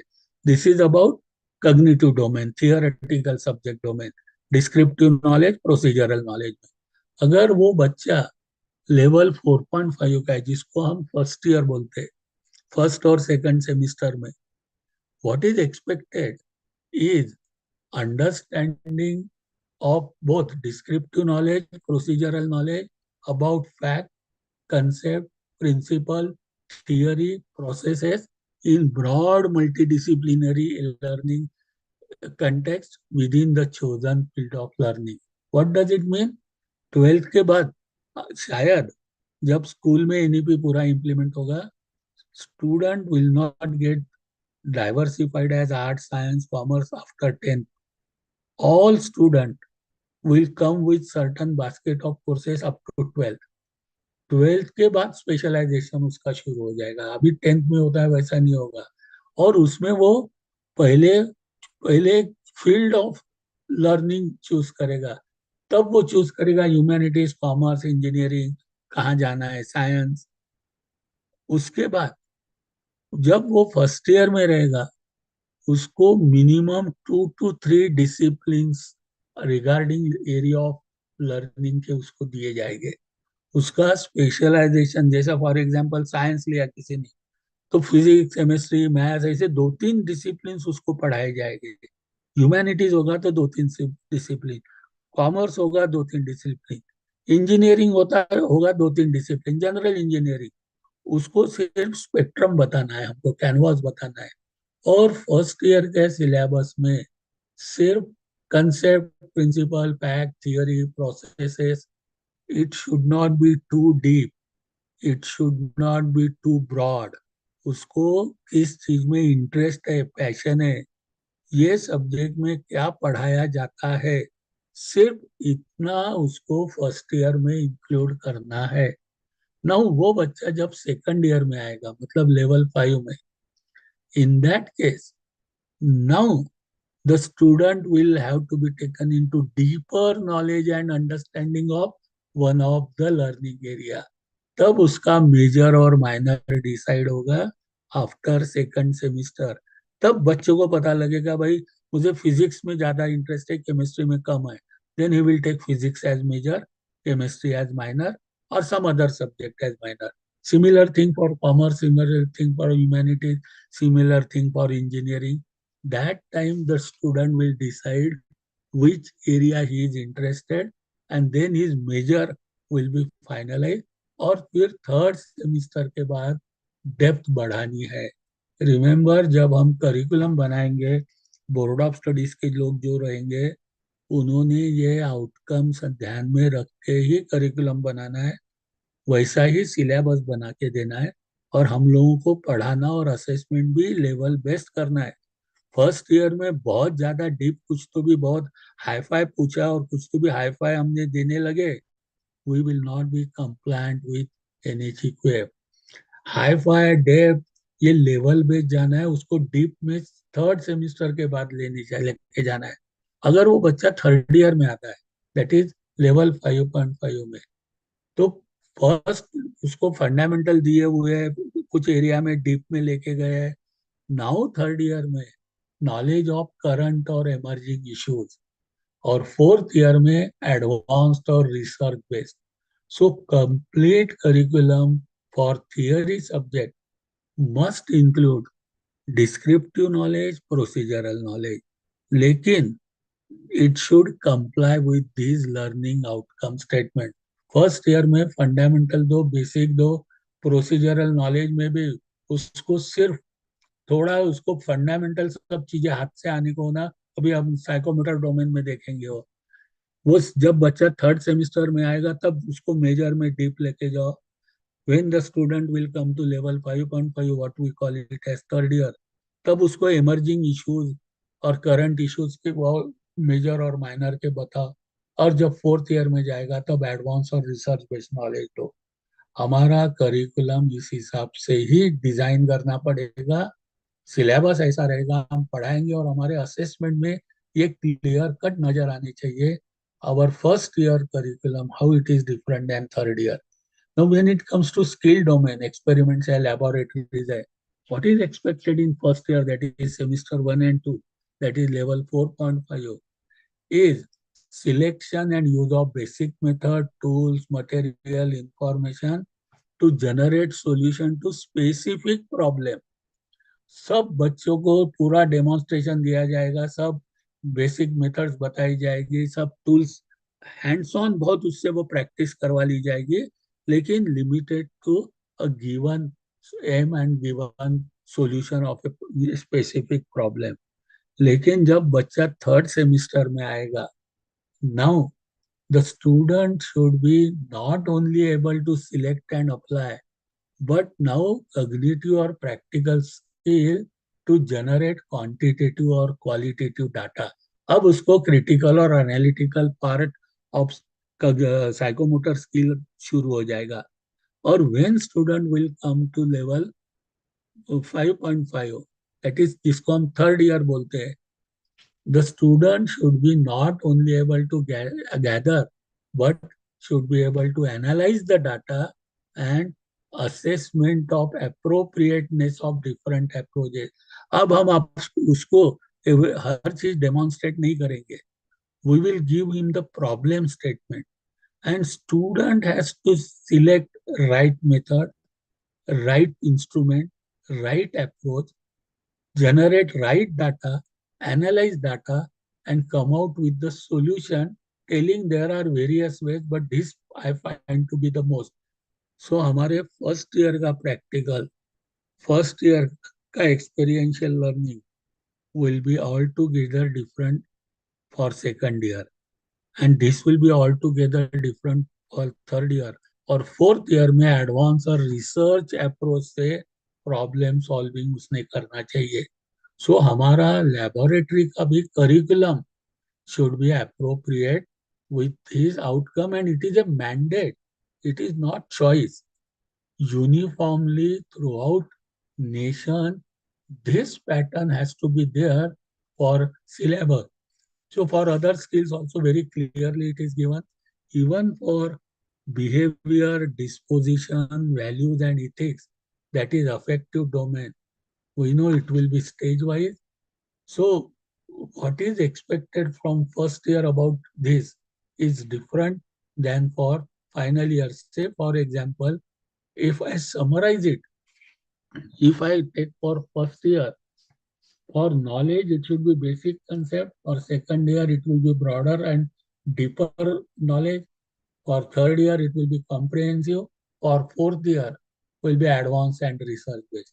For skill, it will be basic cognitive for first year, moderate level cognitive analysis and synthesis for second year. Third year, it will be evaluate and solve. Even though I am using the word year, but remember it is level. So for fourth year or level 6, it will be independent research and innovative approach for solving complex problems. Similarly, for application, communication, ethical values, the level based, whatever statements are given, whatever descriptors are given, whatever attributes are given, our curriculum must be mapped with these attributes. So this is the fundamental document for designing curriculum as per NEP, for designing syllabi, for we the teachers, for teaching learning activities and assessment and examination. It must match. Now, if I take the last part, that is effective domain, autonomy and responsibility for undergraduate certificate level 4.5, it is limited independence and some responsibility for group. While diploma holder, that is level 5 student, full responsibility for personal tasks. Now we have to show that our student demonstrate these qualities. This is our duty now, we as a teacher. For third year, that is level 5.5, third year degree level, supervise the team, manage own and group output. And for level 6, that is our final year, fourth year student, full independent responsibility for managing project or research. These attributes student must demonstrate in each year, and our responsibility is our assessment system, our teaching system shows that these attributes are embedded in my student. Then only their credits and their qualification of that level will be considered as validated. So key differentiator are also I have mentioned how this differs from level 4.5 to level 6, that is first year, second year, third year and fourth year. So finally, when it comes to assessment, ultimately how it will be decided, it will be decided through our assessment methods. Because student तो निकल गए, हमने क्या पढ़ाया वो तो उनके पास है, लेकिन हमको हमारे क्वेश्चन पेपर्स, आंसर असेसमेंट के पेपर्स को विजिटिंग टीम को, एक्रेडिटेशन टीम को बताने पड़ेंगे. तो ये मैंने जनरल ऐसा दिया है कि अगर मैं फर्स्ट ईयर का टीचर हूँ पढ़ाने वाला, लेवल 4.5 का, सेमिस्टर 1 और 2, मेरा थियरी सब्जेक्ट है, तो ब्लूम्स के टेक्सोनॉमी से कौन सी लेवल है? It is remember, understand, apply. Minimum memorising, bigger amount of understanding and little bit of application. This is what is expected in level 4.5, that is semester 1 and 2. तो मेरे assessment के paper में, question paper में कौन से question दिखने चाहिए? Some questions on define, list, identify, which test the memory, recalling the information. More questions on match, explain, describe, outline, because that are the reflection of understanding. And some questions on application part, perform, use, select, demonstrate. So if my assessment shows this type of verbs in my question paper, then it will be said, yes, I am operating for level 4.5, and for that theory, I am operating in Bloom's level of memorizing, understanding, and application, which is applicable only for level 4.5. But if I am a teacher of second year, that is semester 3 and 4, that is level 5, what is expected in my theoretical subject? My level should be little bit of understanding, more on application, and little bit of analyzing. I should not have a question like define, state the law, as far as possible in third, fourth semester, my assessment. Some questions on explain, describe, that is okay because that is little bit of understanding. But more questions should be on compare, interpret, classify, differentiate, and few again questions on summarize, analyze, why, how, compute, that is analyze. Now, if I am a teacher of third year, level 5.5, semester 5 and 6, for my theoretical subject, stages of cognitive domain are apply, analyze, evaluate. There should not be any question which reflects memory, something recalling, define, and you can say uh, just state the loss. Don't ask any question of that sort in third year. If possible, avoid questions on understanding, also explain and describe. Few will be allowed, of course, but major thrust should be on apply, analyze, and evaluate. So more our verbs in our assessment paper should be like analyze, design, justify, critique, differentiate, estimate, evaluate, recommend, simulate. And similarly, for fourth year, that is level 6, it should be mainly on analyze, evaluate, so and synthesize, new creation. So our question should also start with, there should not be anything like define and state. A very few, one or two maximum on explain and describe. That is, remember and understanding is not expected. More on apply, analyze, evaluate, and creation, synthesize. So this is how our assessment will decide where we are compliant with an HEQF or not. So I have again summarized what is expected at each level, say first year, then second year. So may I give you a small exercise? Please write down qualification descriptors for your third year, that is level 5.5 of program. See, I had already given. Ankit sir will share all these slides, etc. Or NHEQF is a public document. So from that, just whatever we had already discussed, please try to find out what will be the learning outcomes and your evaluation, what will be your question verbs for level 5.5 of your program. If you are able to do this, then concept of qualification framework on, and remember, this is the fundamental document on which curriculum and syllabus should be designed, because we are going towards level based, competency based qualification. So when I say first year syllabus, semester 1 2, it means immediately it is level 4.5. And what is expected out of level 4.5 for all three domains is very clearly mentioned. My curriculum should match with that. My syllabus we should match. My teaching learning should match. My assessment, examination, evaluation should match with those learning outcomes. For first year, level 4.5, that will be different for second year, that is level 5.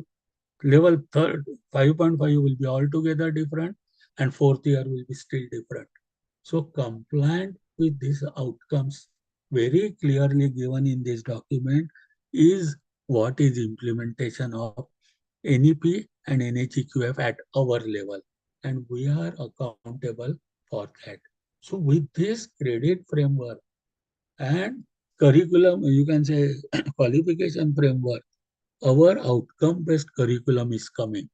So major transformation is we are going towards flexible structure. 40% credits are permitted. Credits are transferred to academic bank of credit, and there are multiple entry, multiple exit point, and student can exit at any level. But when the student demonstrate competency, certain qualification will be given, and that will enable student to come back, retake entry at higher level. So these are the major changes, reforms coming. Now let us come to finally what we are doing. See, let us see. Just I will give within 2 minutes what we are implementing for last 3-4 years. See, policy statement says education should enable individual, so personalized learning, individual learning.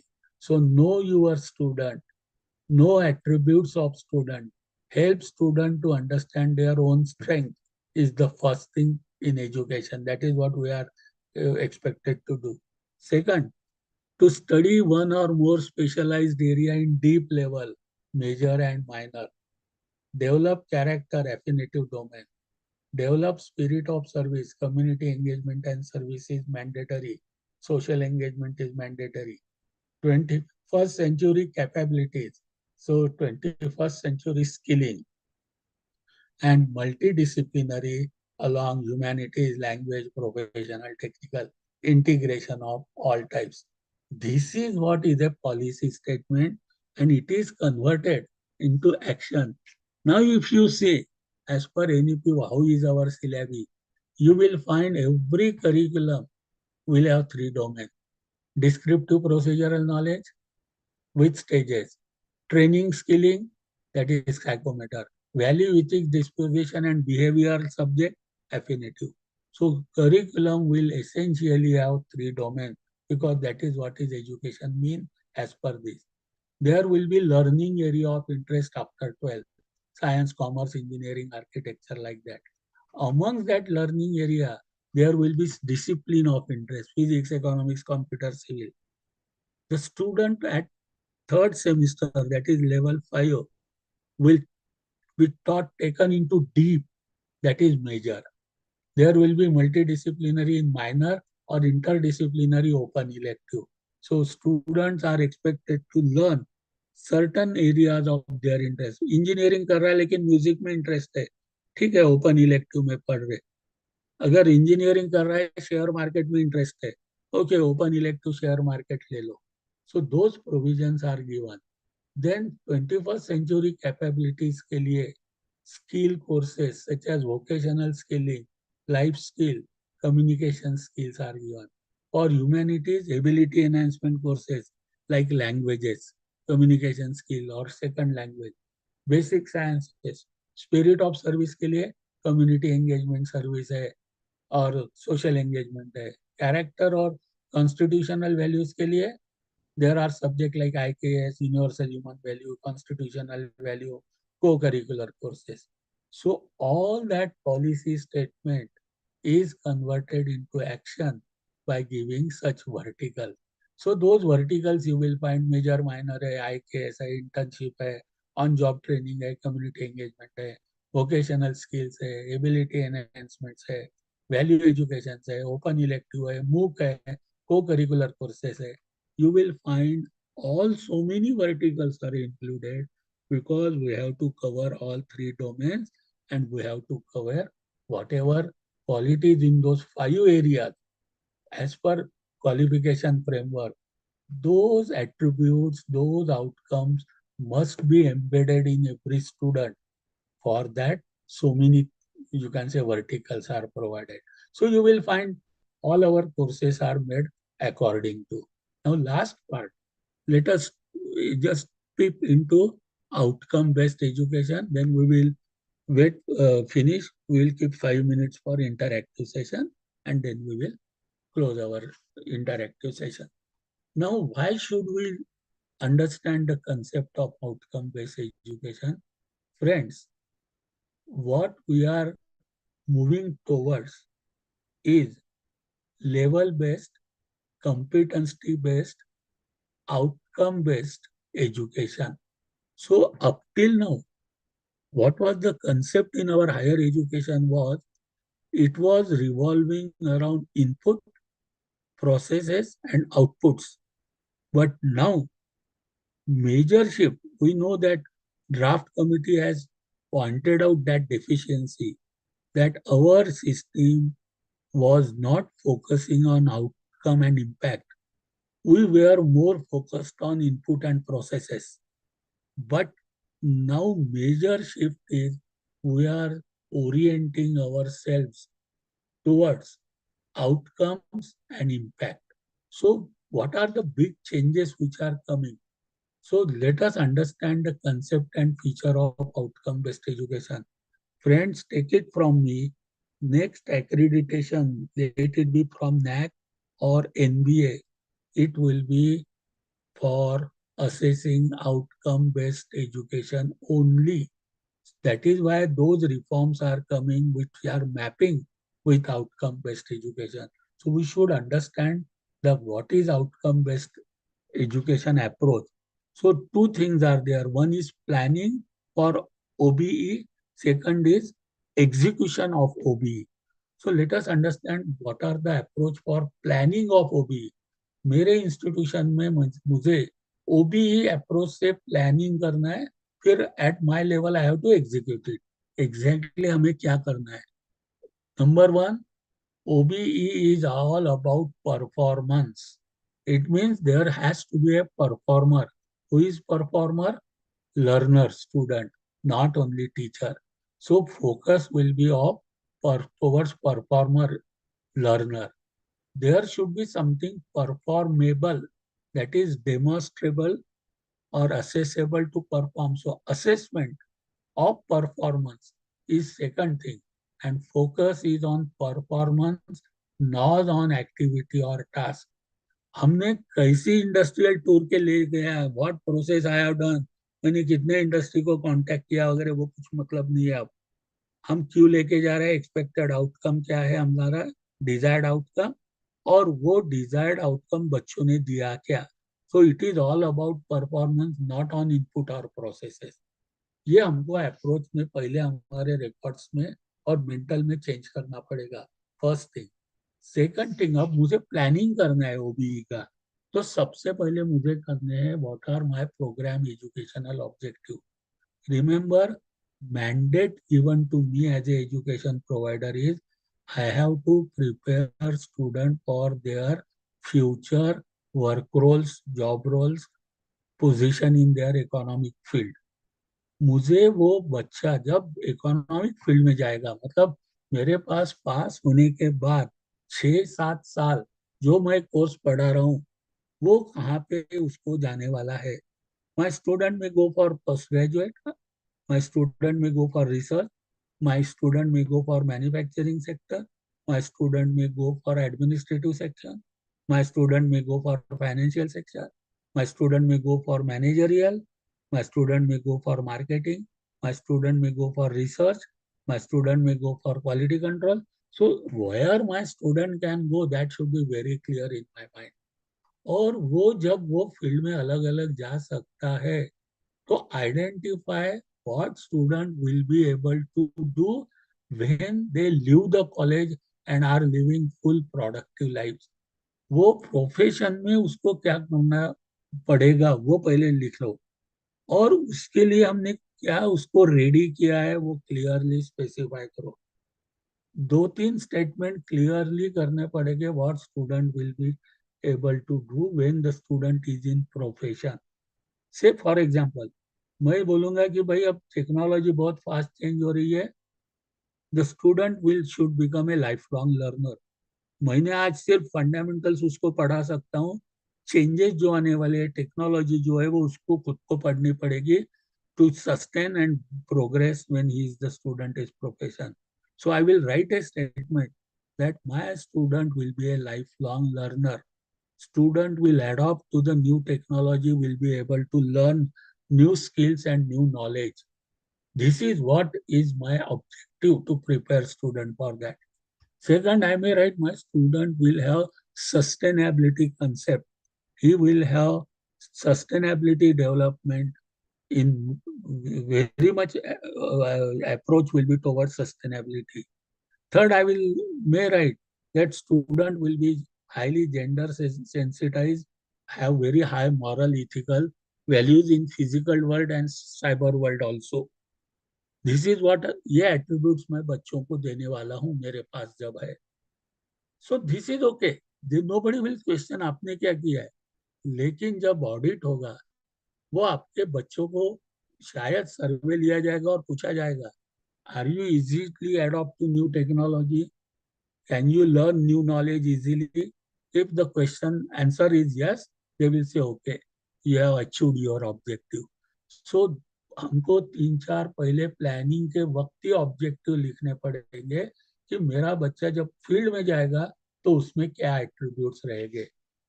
Second, when the student will pass out, जब वो graduate होगा तब उसमें कौन से graduate attributes रहेंगे. Those are known as program outcomes.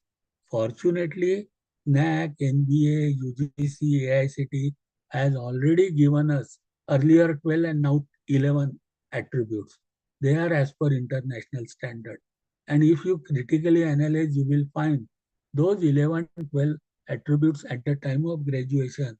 They talk about 3 domain only. उसकी knowledge level क्या रहेगी, स्किल लेवल क्या रहेगी, और उसका एटीट्यूड, बिहेवियर और रिस्पॉन्सिबिलिटी, ऑटोनॉमी क्या लेवल की रहेगी. So we have to adopt those 11, 12 attributes for our program. Generally, all those programs are same for every program, humanities, arts, commerce, engineering. But for our own program, we have to slightly modify, keeping the spirit and basic content of that statement same. So वो 11-12 programme outcomes हमको वैसे के वैसे lab planning में लेने हैं. हमने PO लिया, उसके बाद पीओज ले लिए. From that POs, now every institute एक स्पेसिफिक मिशन के साथ बनी हुई है, स्पेसिफिक लोकेशन के लिए बनी हुई है. वहां पे कुछ ऑटोमोबाइल सेक्टर ग्रोइंग होगा, कोई माइनिंग सेक्टर होगा. So we design our program for with certain missions and certain objectives. So write down our program specific outcomes, 2 or 3, for our own program as per our situation, location, mission, vision of our management. So 2-3 statement. These are the program specific outcomes my students will show when they pass out. So that is the third step we have to do. And then once we know what are our POs, what are our POs, what are our PSOs, then the distribution of courses level wise. And for each course, what are the learning outcome. Generally, universities also give nowadays course outcome. But we as an individual teacher can also write down, if we analyze our curriculum syllabi and we say that okay, university has given 6-7 outcome, but I feel for my institution these are 1 or 2 outcomes which I propose. So this will be the planning stage. So write down PO, PSO and CO, and then implementation will start.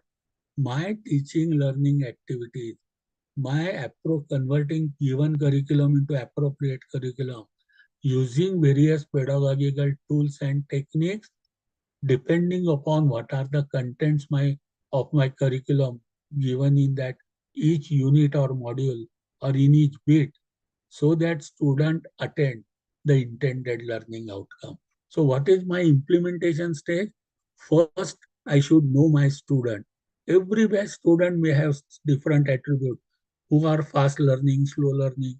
We will not expose student that we have done that exercise, but every teacher must analyze the student, their attribute. Second is know my subject. Whatever subject is given, what are the outcomes expected? What are the prerequisites required for that? How those modules or units are done? How each module is divided into each bit? And for each bit, why should I teach that bit? What is my expected outcome from that each bit of that each unit? That is known as intended learning outcome. Now, once my intended learning outcomes are clear to me, I must specify it to the student. Now, student must know intended learning outcome of each bit. So this is how they should do it and we should implement it. Remember, now focus will be on input, process, outcome, and impact. This is the slide from reforms of accreditation.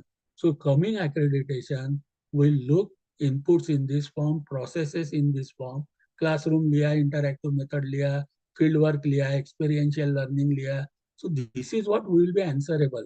And finally, outcome and impact. So assessment should be also on outcome based. Once we know what is our intended learning outcome, what technique we have used for teaching, pedagogy, similarly for assessment. Remember, formative assessment, continuous assessment is necessary.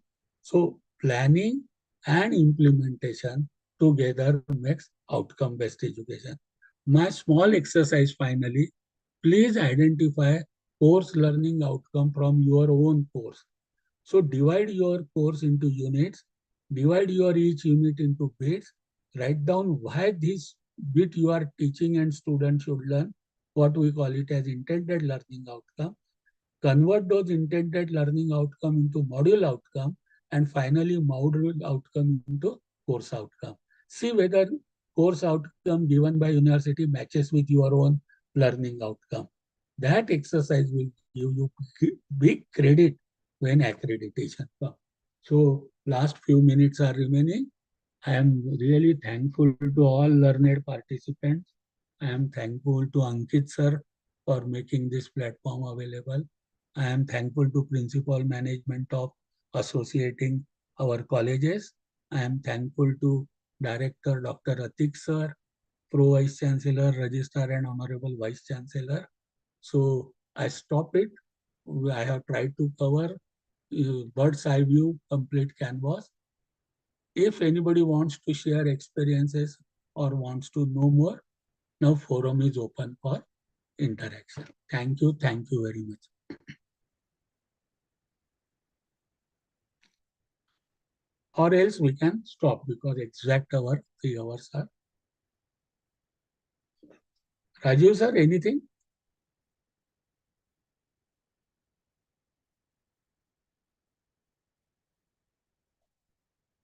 Yes, sir. Abhishek sir, anything you will like to add, share, or ask?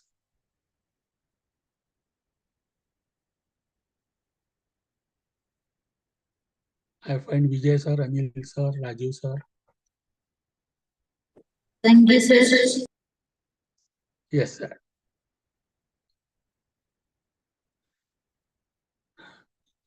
So I think let us stop. Ankit, are you there? Okay, I think he's not there. So, friends, should we stop now? Is it okay? Do you permit me to conclude our session?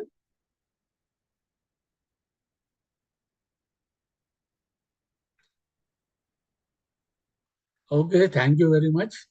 So if any doubt, anytime, please take my number or email or slides from presentation from Ankit.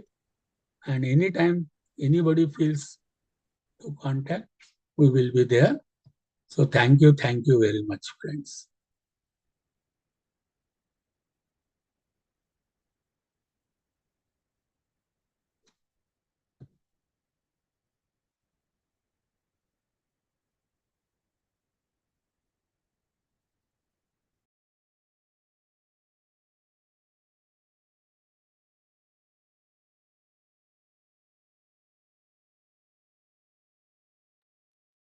Ankit, are you there? Okay, friends. So let us conclude our session. Thank you.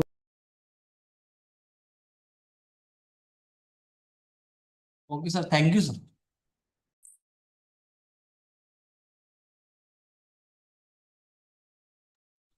Ankit, sir, I will leave the meeting now. Yes, sir. Yes, sir. Thank you. Yes. Okay. Okay, okay. Thank you, sir.